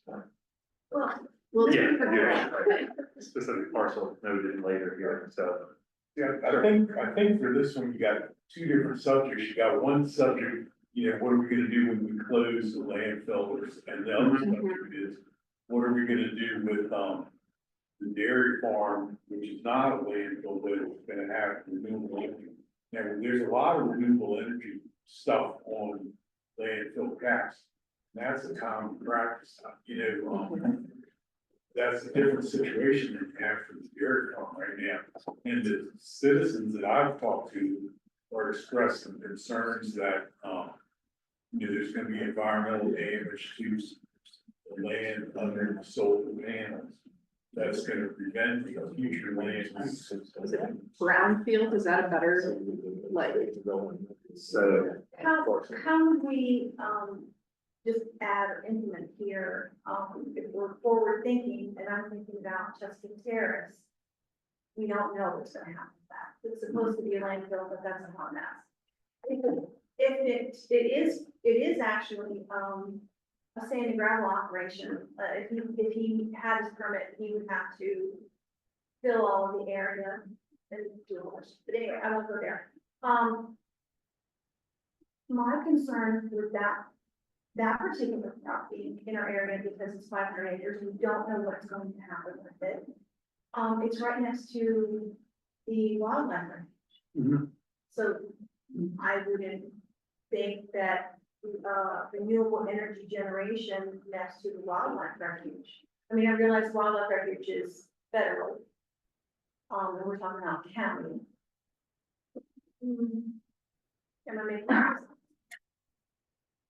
You wanna make sure whatever uses are cohesive, that your next to wildlife refuge should prioritize restoration of natural features or wildlife habitat. Yes. Thank you. yeah, do you want Versus like, wind turbines next to wildlife? versus a solar panel facility next to a bunch of homes or other commercial stuff. Make sure it's appropriate for other uses that are around, instead of having a big solar farm in there that may not even be able to support it. Personally, from what I've been hearing, it sounds like renewable energy and green spaces and like preserving some of the rural landscape that we do have in the area aren't always compatible with each other. Like personally, I would much rather see solar panels over the parking lot at Wash Apple Shopping Center, where it's basically a heat farm in the summer and there's no overhead coverage. That seems like that would be a much better opportunity. That would benefit both the shoppers and renewable energy in a way that we're not taking away green space. I don't necessarily wander around my community and like, there's a green space that can have it with a solar panel. Like, it's just not something that I personally want. no, that's all great. I think we can, that gives us something to work with, of massaging that into a strategy. Or some plan to use that. fits the style of this plan. Planners. I don't know if it's like splitting areas, either though with renewable energy, you know, I don't know if wind turbines are necessarily gonna be very well accepted, or if they're even allowed in this area because of. Well, they're gonna be using the flyway. Yeah, But I just wanna probably make sure that's not like broadly. I just said that as like of course, you wouldn't put these two things next to each other, right? But But I like where you're going with that, and certainly something you can use, yeah.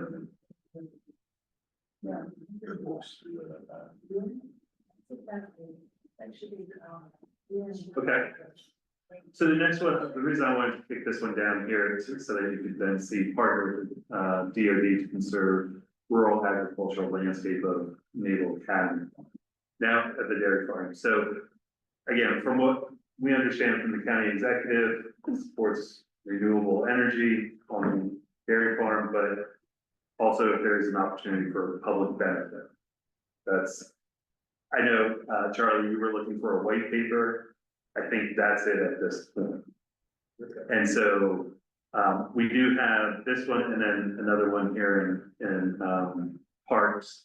Where again, if there is that opportunity where, you can co-locate solar panels and have some type of, public benefit or some type of use underneath. I think it's I just listened in on a webinar a month or two ago, how they're studying these types of things right now of whether you build a solar panel at 10 feet or something and you can do, have livestock or agriculture, or if there are opportunities to co-locate recreation or what that looks like. So because we don't know what that looks like yet, I think if there are those opportunities, let's at least try to get them down. I just wanna, Alice said it perfectly, right? Our strategy is to, instead of looking at green open spaces to put solar panels on, look at things like the NBA parking lot in Annapolis, which is a freaking heat generating machine all summer long,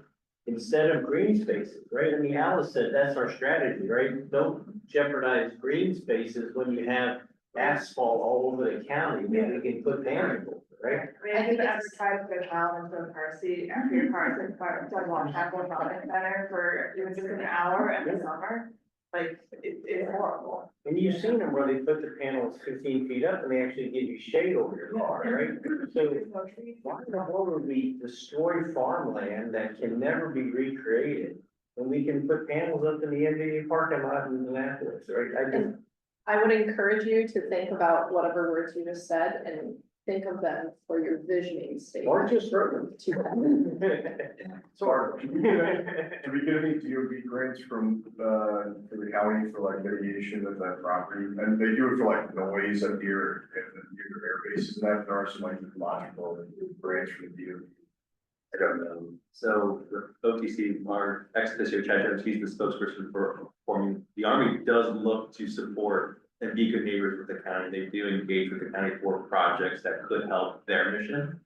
I know they focus on like the built environment police in Oakton, but for the environment, I'm not really sure their perspective on that, but there's opportunity for me for options like that. We partner with the Navy on conservation projects already. We bought 19 acres that was gonna be developed into luxury homes next to Quiet Waters Park. We're expanding Quiet Waters Park there with funding from the state of Maryland and from the United States Navy, because they have environmental programs to address those kinds of things.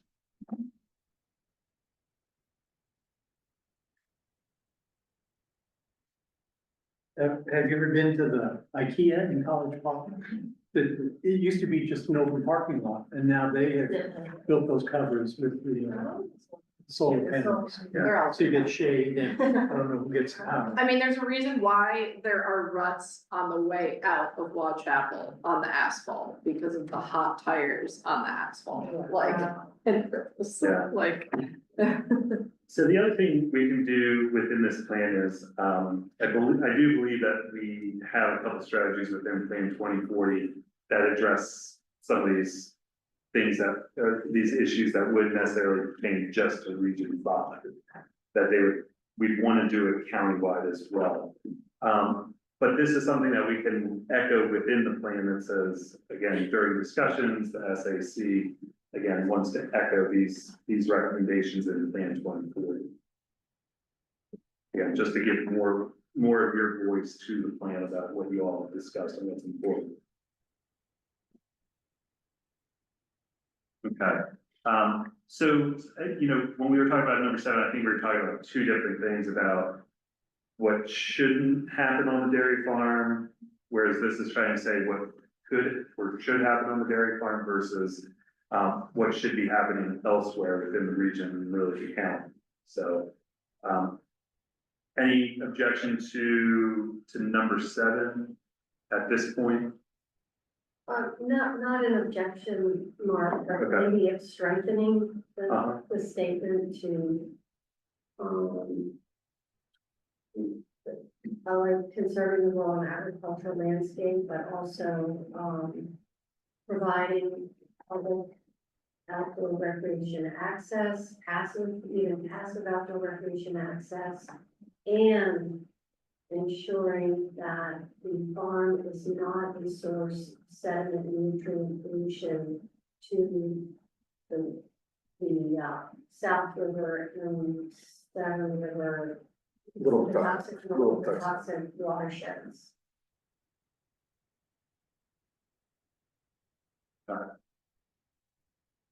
Little fix in a second. Does that mean like if the agricultural practices on the property? Yeah. Or like sustainable practices or?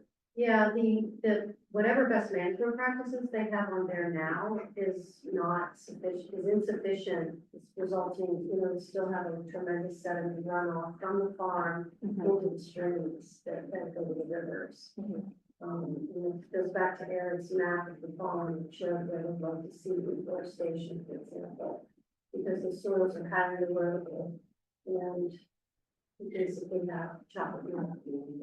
So sediment pollution is general enough to capture the agricultural component? I guess that's what I'm getting at. Yeah, Okay. yeah, the sediment is carrying other foods.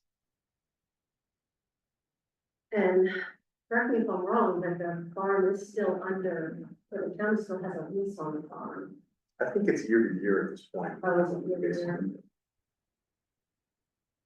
Are we paying them for that lease? I believe so.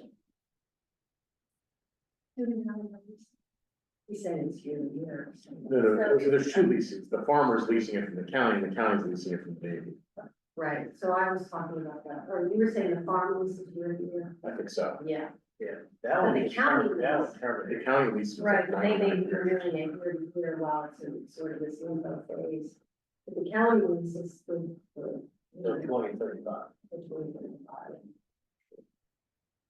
And if we're leasing it and we're paying the Navy to lease it, then, it seems that, It's like 120,000 a year that we should. I have a copy of the lease I can share. Okay, and then the last one, at least the section about constructing a noise barrier wall along Maryland 32, that's pulled from the Odenton Town Center master plan. So, again, just trying to connect some of these dots and leverage these plans where we can, these other plans where we can. So any objections to this last one regarding the environment?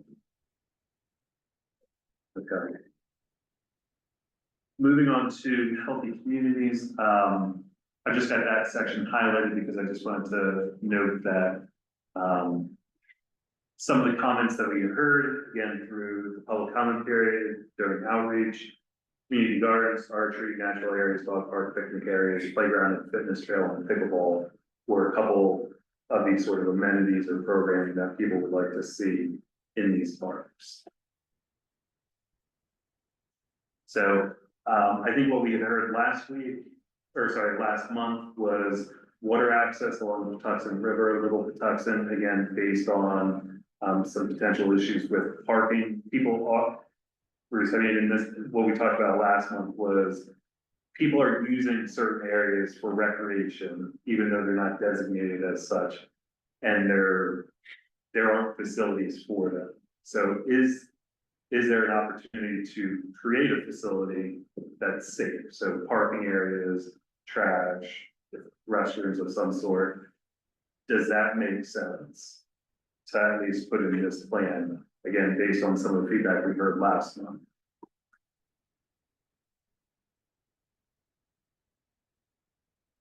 Sound okay? I mean, as long as, yeah, there's cited in not environmentally sensitive areas. Yeah. But that would be a given.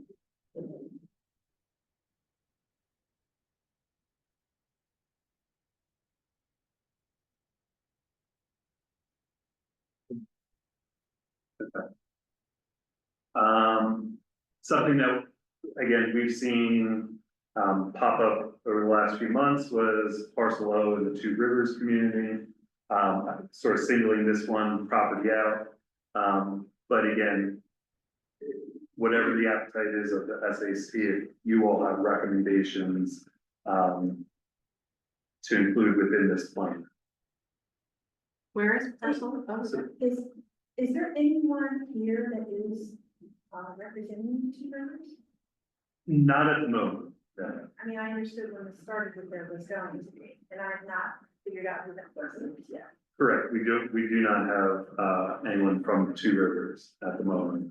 But again, you all are sort of the first gate here in this process, and then the public does have an opportunity to review everything that we do push out to the public. So, I don't have a grand understanding, so bear with me, but parcel O is simply, an area that the community at large, whether it be my community, anyone who lives in the area wants to see it, remain a green space, essentially. There is,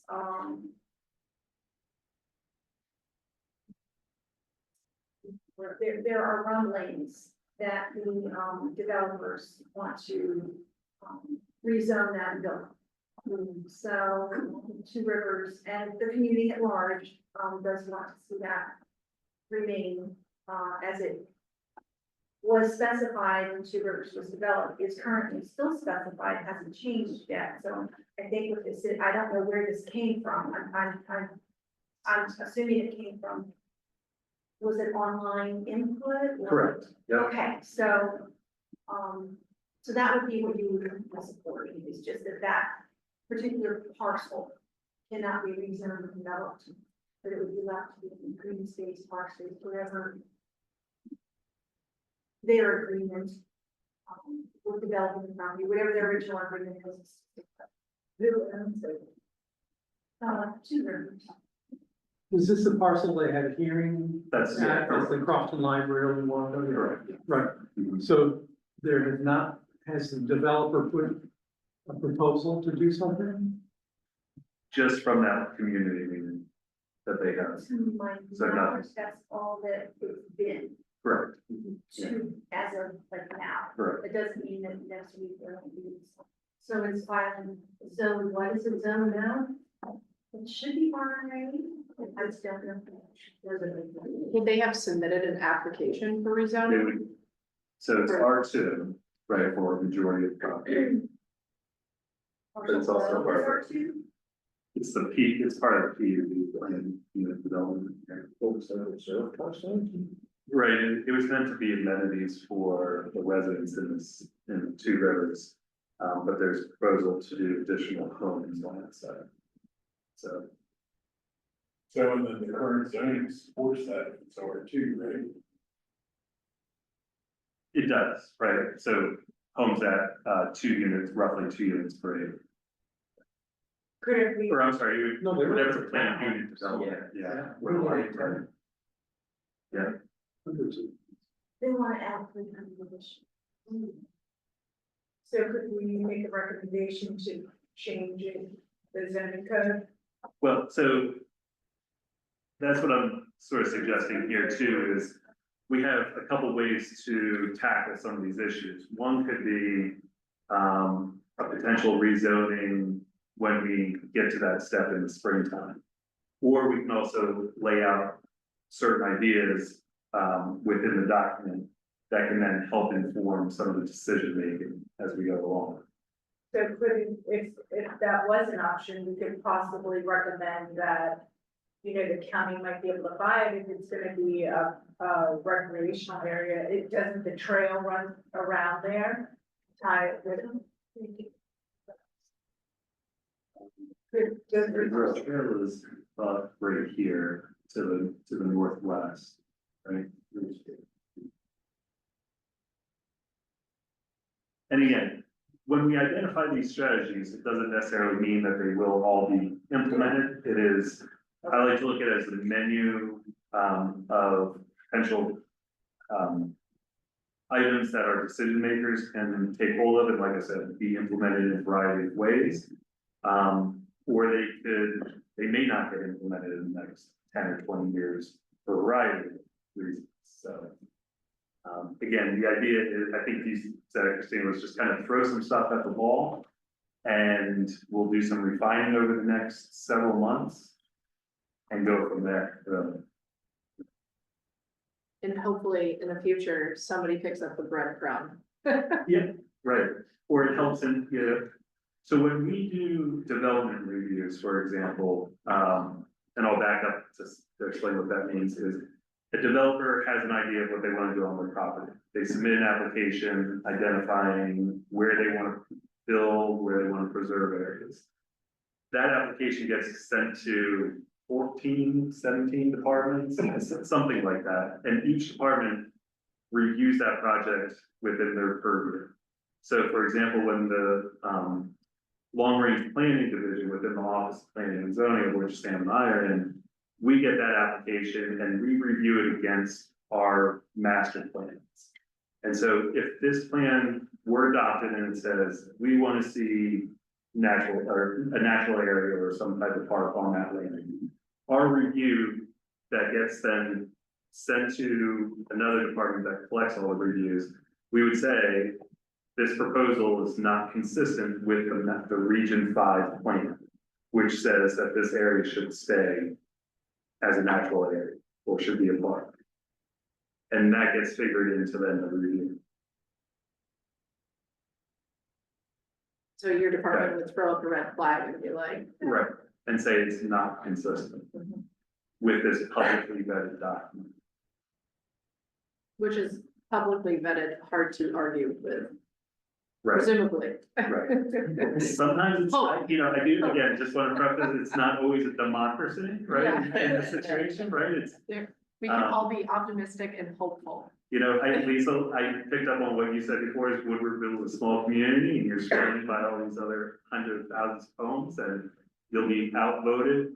That, you know, that's, I don't want to say that would be the case, but I think departments take a lot of elements into consideration when making these decisions, so.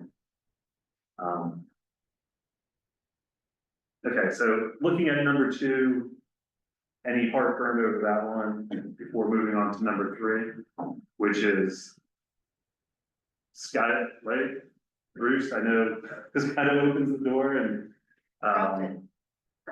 right, is community centers. We also identify if there are any neighborhood parks, talking about uses, locations. So looking at these next 2, for example, and then again, the 5th one here is specific about the dairy farm, but community centers. Where are they and where aren't they?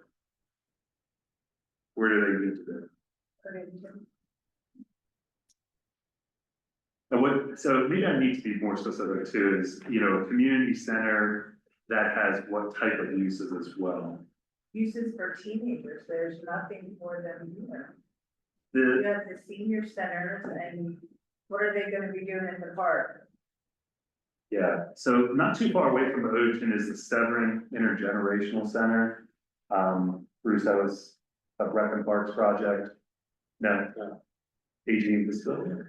Economic development. Close, okay. Okay, yeah. So the idea that, have you been to the Intergenerational Center? Let me put that down as a follow-up, because I think it's a pretty slick location, if you haven't been there. It's definitely worth checking out, they've got some great space, Is it used? Is it popular? Yes. yeah. What kind of space? You can do meetings, you can do events, you can. There are meeting rooms, there's a gymnasium, Yeah. it's a pretty comprehensive center. It's okay, but again, we can still note that, Intergenerational. yeah. I like that term. That's a good term.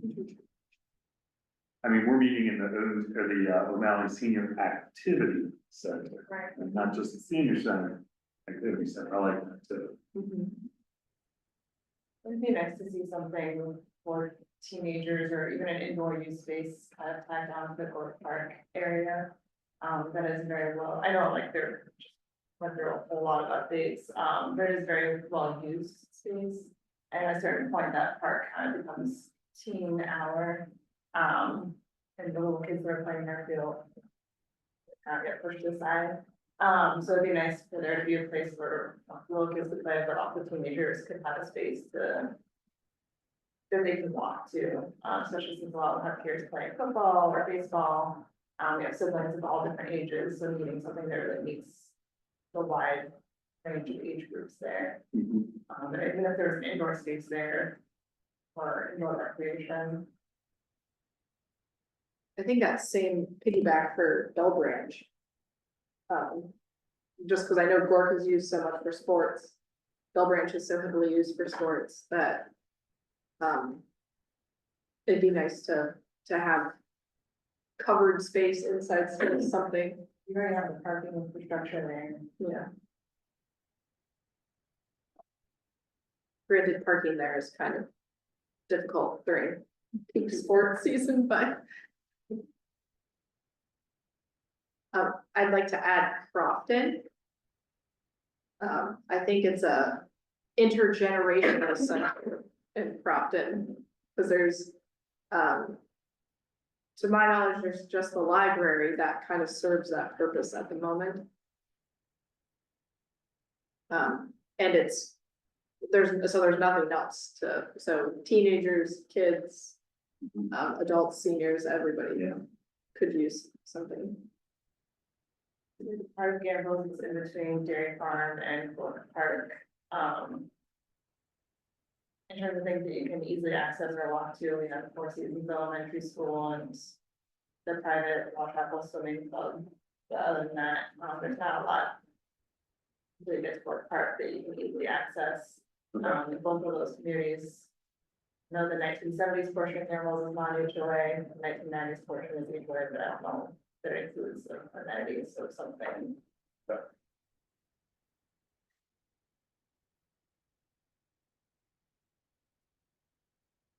I guess in Gamble's.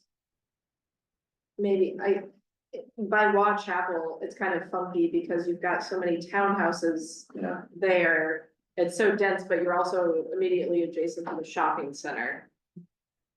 And a rubble area. Maybe something that could service the people who live along Dairy Farm Road. Yeah, we were talking about that side, but I'm also thinking to your point, like there's these pockets. I guess the folks, because there's a lot of people there. And I guess they have the immediate amenities. Oh, there's a community center in Waugh Chapel. There is. right. Yeah, which I've recently learned about, because people drive on the sidewalk by the wet pond. Because, yes, there's lots of things with some sort of lease and stuff with the overall development there. It's for a fee though, right, that community center. I think, yes, and, Yes. oh, you do? Cause my kids go to the young school right now. We've had issues recently with people driving on the sidewalk there, believe it or not. Yeah. And the ducks. But, it's interesting because like, I know at one point, the school was able to use that, facility and not necessarily have to pay too much of a fee for it, but now Yep. Yeah. So now it's a little different, and I think there's different, manager rating, so. Is it? Oh, yeah, well, Chapel, are there any other kind of versions of that throughout our region? Cause they're like little nuggets, like you don't know about them until you find them. We looked extensively just even to hold these units, and there are no. Yeah. So, And can any of these teen or youth activities be done in school buildings, or is that not allowed? For some reason? what type of activities does Rec and Parks have with schools? Well, that's, since it's been noted that we don't have a community center already in this region, but we offer recreational programming at most of the schools that people have thrown out here, from Yeah, Crofton, the middle schools and the elementary schools, that's, Yeah, I mean, I've done some of the adult stuff before, and that's great, but I mean, we're trying to figure out something for teenagers, you know, after school, can, Like Friday night, Saturday, is that a problem for the school county school system to have, use the facilities after hours for youth? Is that a legal problem, or? it's something that has to be coordinated with the Board of Education. You know, the Recreation and Parks, we actually have a memorandum of understanding that we trade off on facilities. We literally rent facilities from the Board of Education. But all of our programming, any dance classes or things like that, those are all happening in schools, yeah. You're right, and then yeah, I understand. I think the barrier though is that you have to make a reservation. Right, like for school, like for example, Cub Scouts, you have to make sure that you book the cafeteria at Crofton Elementary. You can't necessarily just walk in and utilize the space, like presumably would be an option of like a community center that has hours similar to a library where it's open and staffed. So you're kind of free. It takes down that time and knowledge barrier of it. like this, the teenagers. Yes. Exactly, make this intergenerational. Yeah. You know? I will say a lot of people use the schools though. They're hard to book. You have to do it quickly. Even the churches, I know, Yeah. Arundel High School church, they use it, the church uses it every Sunday, some church. And put your signs up. But like Mark was saying, county agencies we like to come out and do community meetings and listen to residents, and we can't find a meeting room sometimes to have a public meeting. And so we end up in the library meeting room or the senior activity center or wherever we can find, you know, no room at the end. I think those are good threads. And then how about smaller neighborhood parks? And any potential uses? That again, you've heard from family, friends, or community. And any potential locations, any specific areas?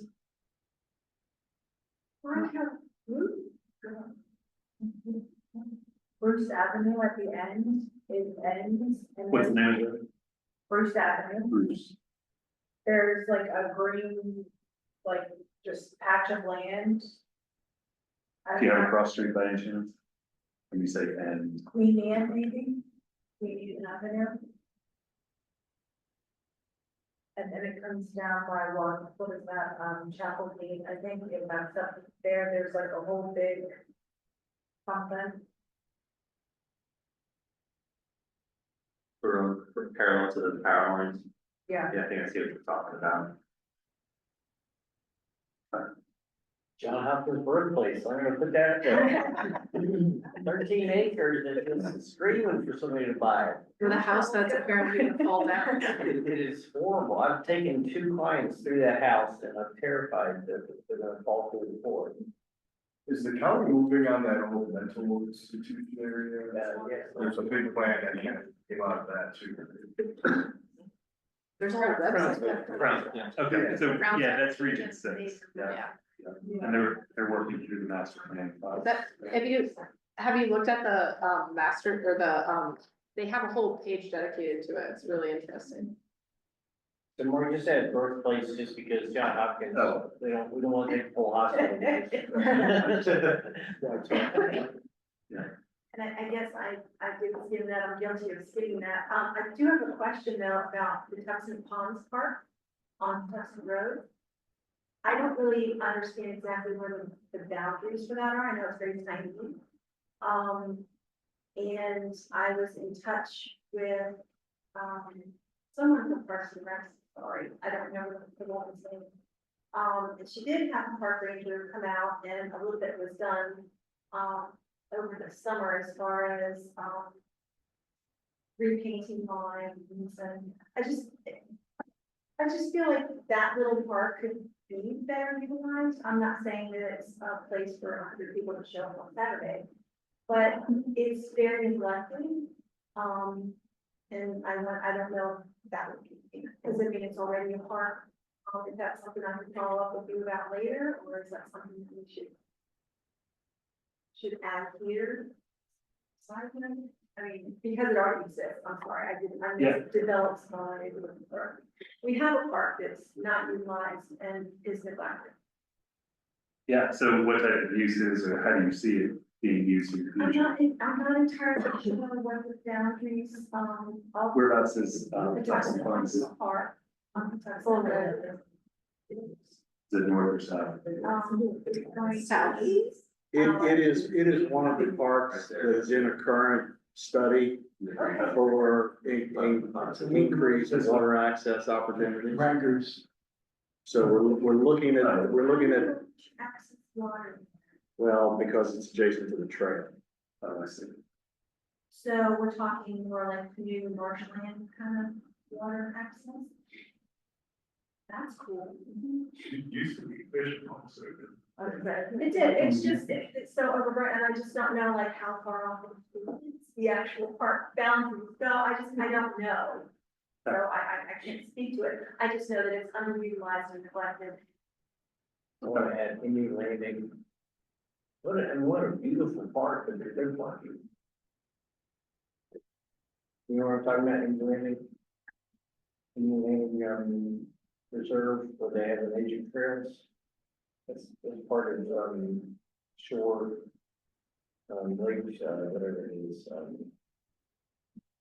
Anne Arundel County Parks and Rec there. Remember that, it's not. I don't have anything named Indian Landing. Indian Landing Reserve, right off of, Indian Landing Road in Brownsville. I don't know where you said. Right by the, marina. Arlington, I think. And it- Yeah, Arlington. Arlington, it's near Arlington Echo, but it's not part of Arlington Echo. It's a property on the left. It's on the left of Arlington Echo, it's like, I don't know, 100 acres. A lot of it's marshland, but it has a lot of water access. Yeah, there it is, all the water. Yeah, There's a big sign there, it's part of, Lake Shore, Reserve. Or the Maggot Green one? No, that's south. Are you referring, there's a trailhead off of, Veterans right there? It's like, looks like home, there's a, like a. Yeah, pull off of the there's creek. a trailhead off of Veterans and there's a trailhead off of Indian Landing Road. Both of them have signs. The trailhead off of Veterans, the sign's always knocked down by the people who live there because they don't want people parking right by here. their house. They rip the sign down every time they put it up. And then the sign that's off of Indian Landing, you can't see it unless you actually stop and get out of your car and walk about 10 feet into the woods. And then there's a big sign that says, nature trail. There's, But this is outside of Region 5. oh, it is outside. Take So- off.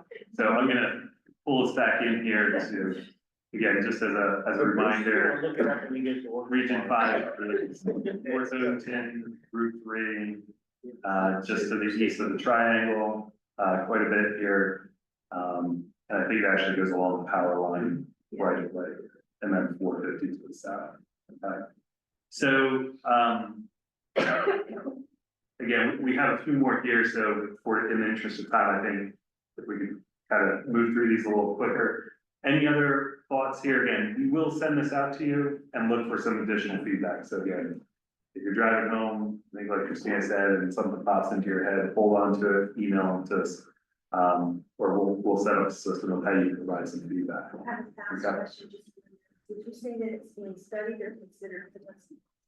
I'm sorry? The Tuxpan Ponds Park is being considered or studied? for- Just remember. Okay.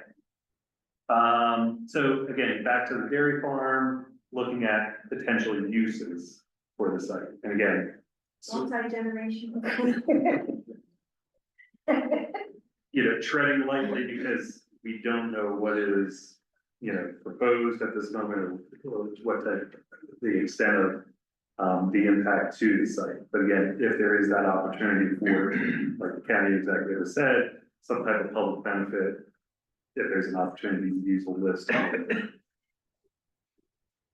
Green, like some green space, yeah, like some, you know, trails and, public access, the whole, everything that's been talked about. Okay, I would say the 4-H club at, Kinder Farm Park is very well utilized and have very long waiting lists.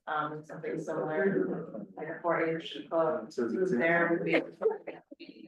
Use it for membership. I think it's, if anything, it's part of the state. I think we already have one. There's already, horses there, and we have, farm and agriculture, young kids, some of those activities would be stopped. These changes.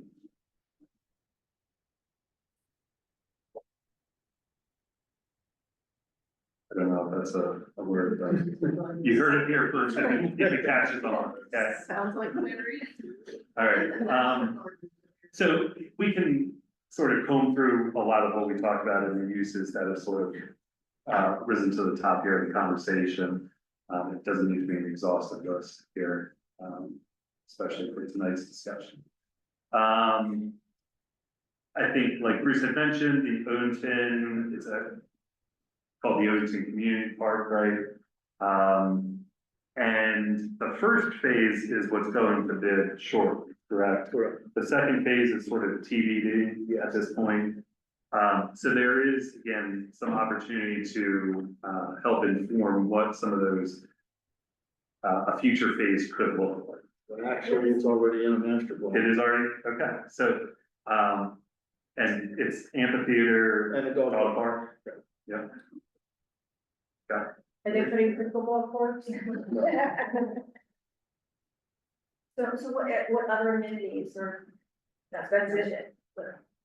Phase one is a playground and bocce ball courts, a couple of shade structures and a short trail, a bridge crossing over Fisher Spring Branch. Okay, And then the second phase has an amphitheater and a dog park. when does the second phase begin? Oh, you said it's in the master. Not- plan. The second not phase is determined. in the master plan. It is in the master plan. It'd be great to see some sort of splash pad or something like it, any of the local parks. Something for those of us who don't have full access to the water in the summer. That's a really good point, because we didn't really talk about that, like water. Water feature. Yeah. Not necessarily pool between the guard. Yeah. Yeah, not a natural water feature access, but like Yeah. man-made Unnatural water access. Like Columbia has, I think, 28 public pools you can join and go to all of them and they have lots of them.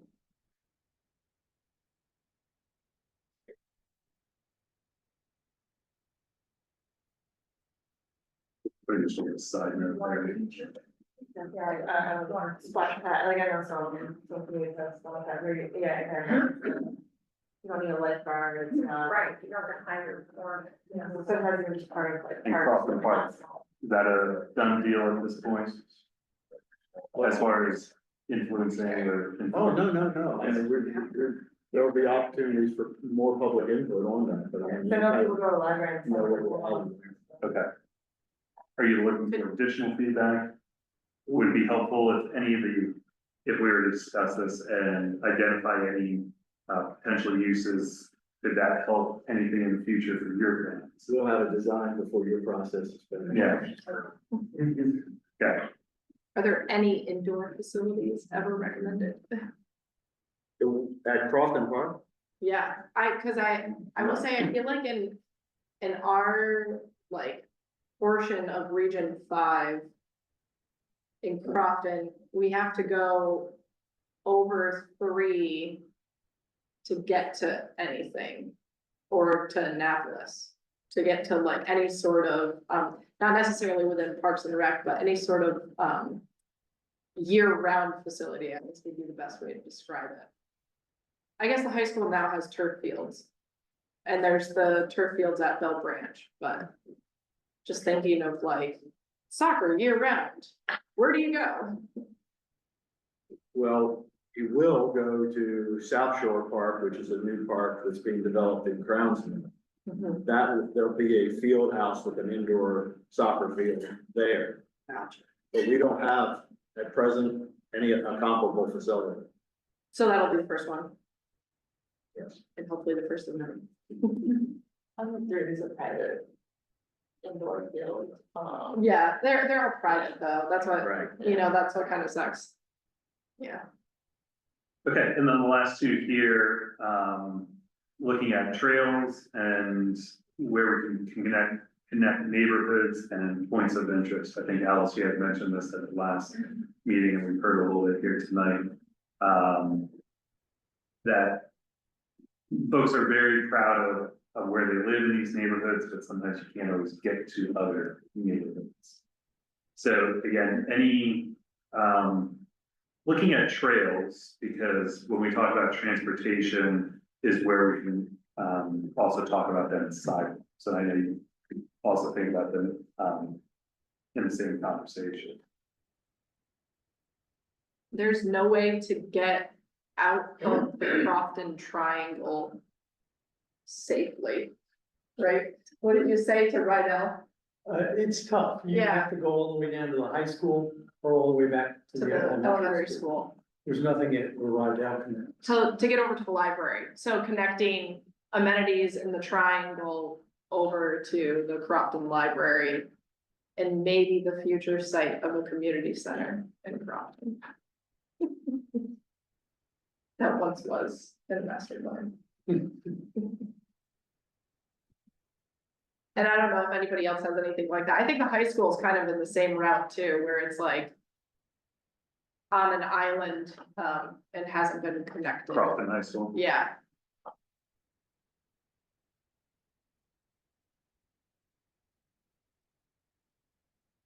better connecting neighborhoods to Long Chapel Shopping Center in general. I wonder how much traffic in that area, Route 3 is just people who live within 10 minutes, but can't safely walk or get to the shopping center without getting in the car. One of the things Crofton's looked at is getting the sidewalks extended from, on 424 at 450 out to Bell Branch Park Road. You have to walk, you can't Yeah. bicycle or good bicycle, or take your life from you. yeah, But having a sidewalk installed there. Connections across Long Chapel Road as well to get that side of Campbell's able to more easily access or safely access. Fork Park, B&A trails, and all the amenities up there. and I think there were, when we were talking about sidewalks, there were areas in Odenton that you were, noting, Angela, I'm trying to remember,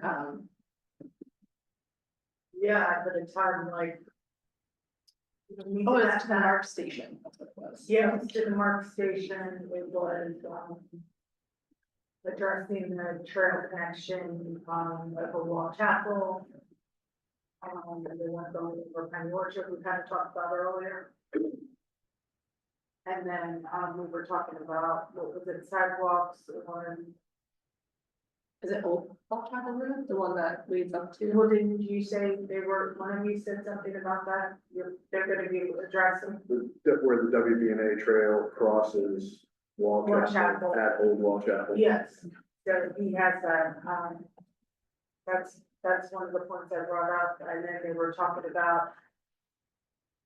Where Delva lives over, on 170, where the trail stopped, do you remember, Mark?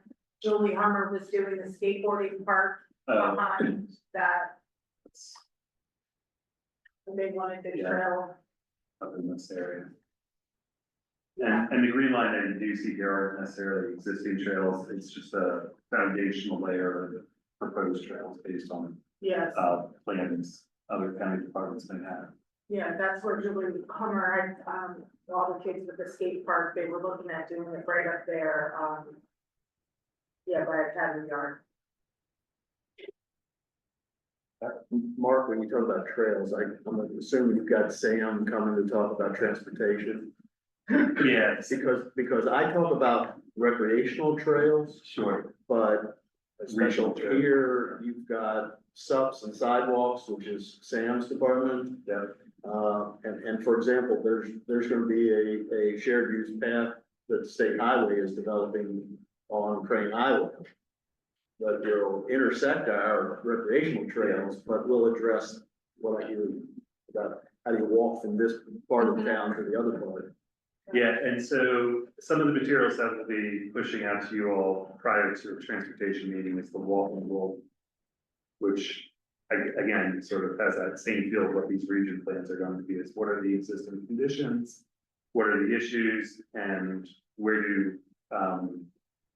does our office of transportation feel that they can make some of these connections in the future? Yeah, because traffic studies of that would be like faster to bike Yeah. than drive. Well, do you also know, like, part of the plans, I don't know, I don't think it's necessarily in this plan 2040, but just in general, like in DC and in Howard County, they're painting the bus lanes and the bike trails because they're utilizing some of the road and then they're painting it so that way. I know it seems like such a small detail, but it does make a difference. And then putting up Sure the does. plastic dividers, like even when, you know, in Arnold, in sections of College Park, you know, painting the road red and making it, you know, a bike lane. I think mentally, you know, you're driving and sometimes you're just like checked out, but if you see red, you're like, you know, here's a bike lane. Yeah, so, good thought, let's talk about it more at the transportation meeting. Yeah.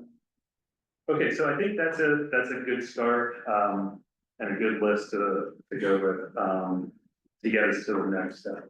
And then number 9, I think we may be even able to fold that into another type of, strategy that talks about sort of all ages and abilities, something Yeah. like that. It's like develop and enhance existing parks. Yeah. Yeah, because it's like, we don't want to just Yeah, have one park that's dedicated, right? All of them should be. And can you put a comment that mimicking similar to Blondair Park? what's the name of it? Blandare Park. Blondair Park. In Howard County. It's the first state approved special needs park for autism. They have different sections. It's an incredible playground. Do you have any notice on it? Blandare, BLAINAIR.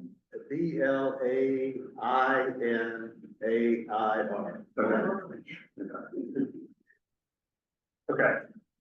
Great. Anything regarding the environment? I know this is big picture now here, big question.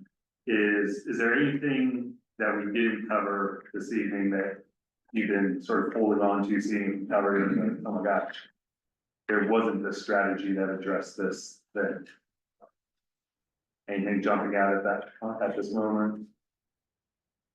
No. Do the counties have anything to do with that funding, like the federal government for electric vehicle infrastructure, or like they said, passed through by the state? That could be a good question for our office of transportation folks.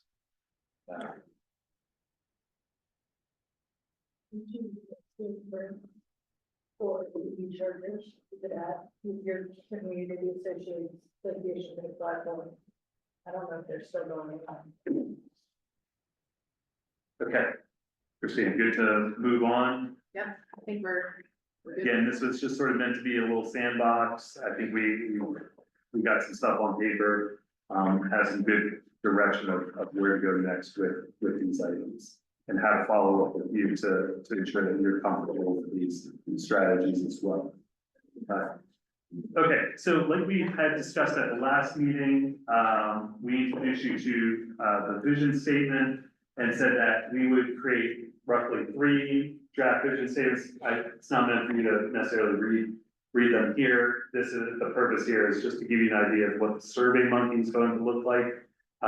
We're gonna provide you an introductory paragraph or 2 that, again, explains what a vision statement is. It'll provide you some examples, and it'll also provide you a link to the summary of the public questionnaire that we wrapped up a month or 2 ago.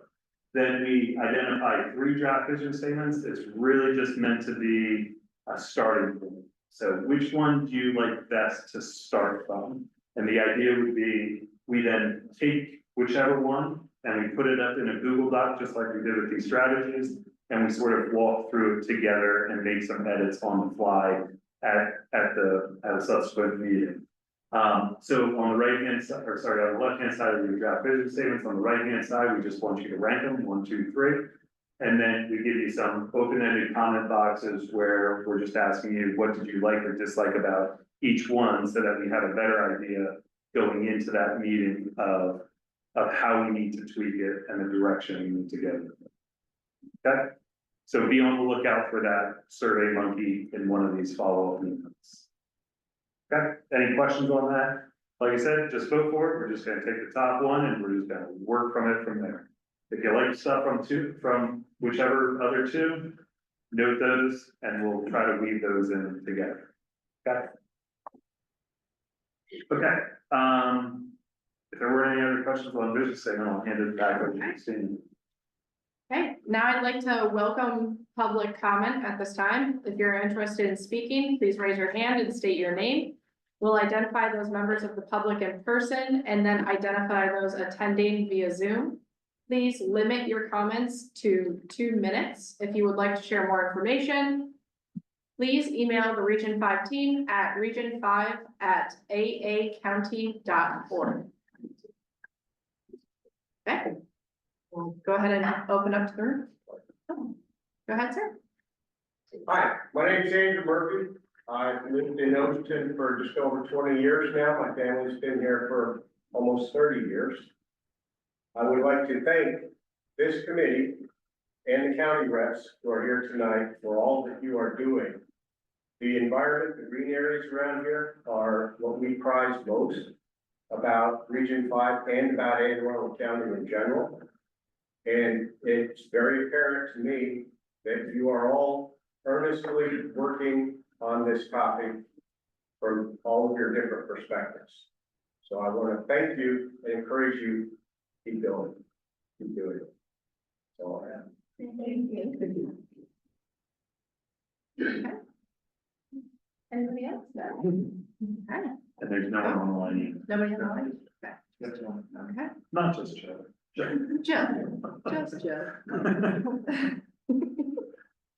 Okay, And with that, we'll close public comment and then, we would seek to have a motion to. well, let's just do next steps real quick, tee everything up for looking ahead. We can run down what's going on next. Our next meeting is January 21st.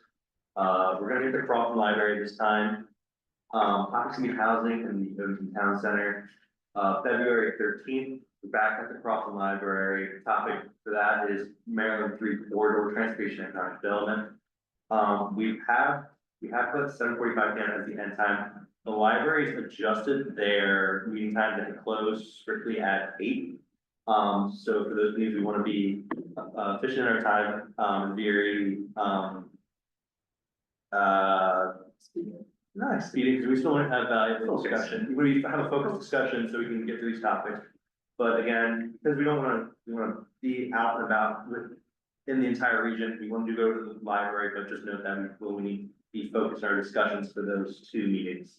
Is it, sorry to interrupt you, Sam, but is it fair enough to say that we'll do time checks throughout that meeting to make sure we'll stay on schedule? Sounds good. Yeah, so we might, yeah.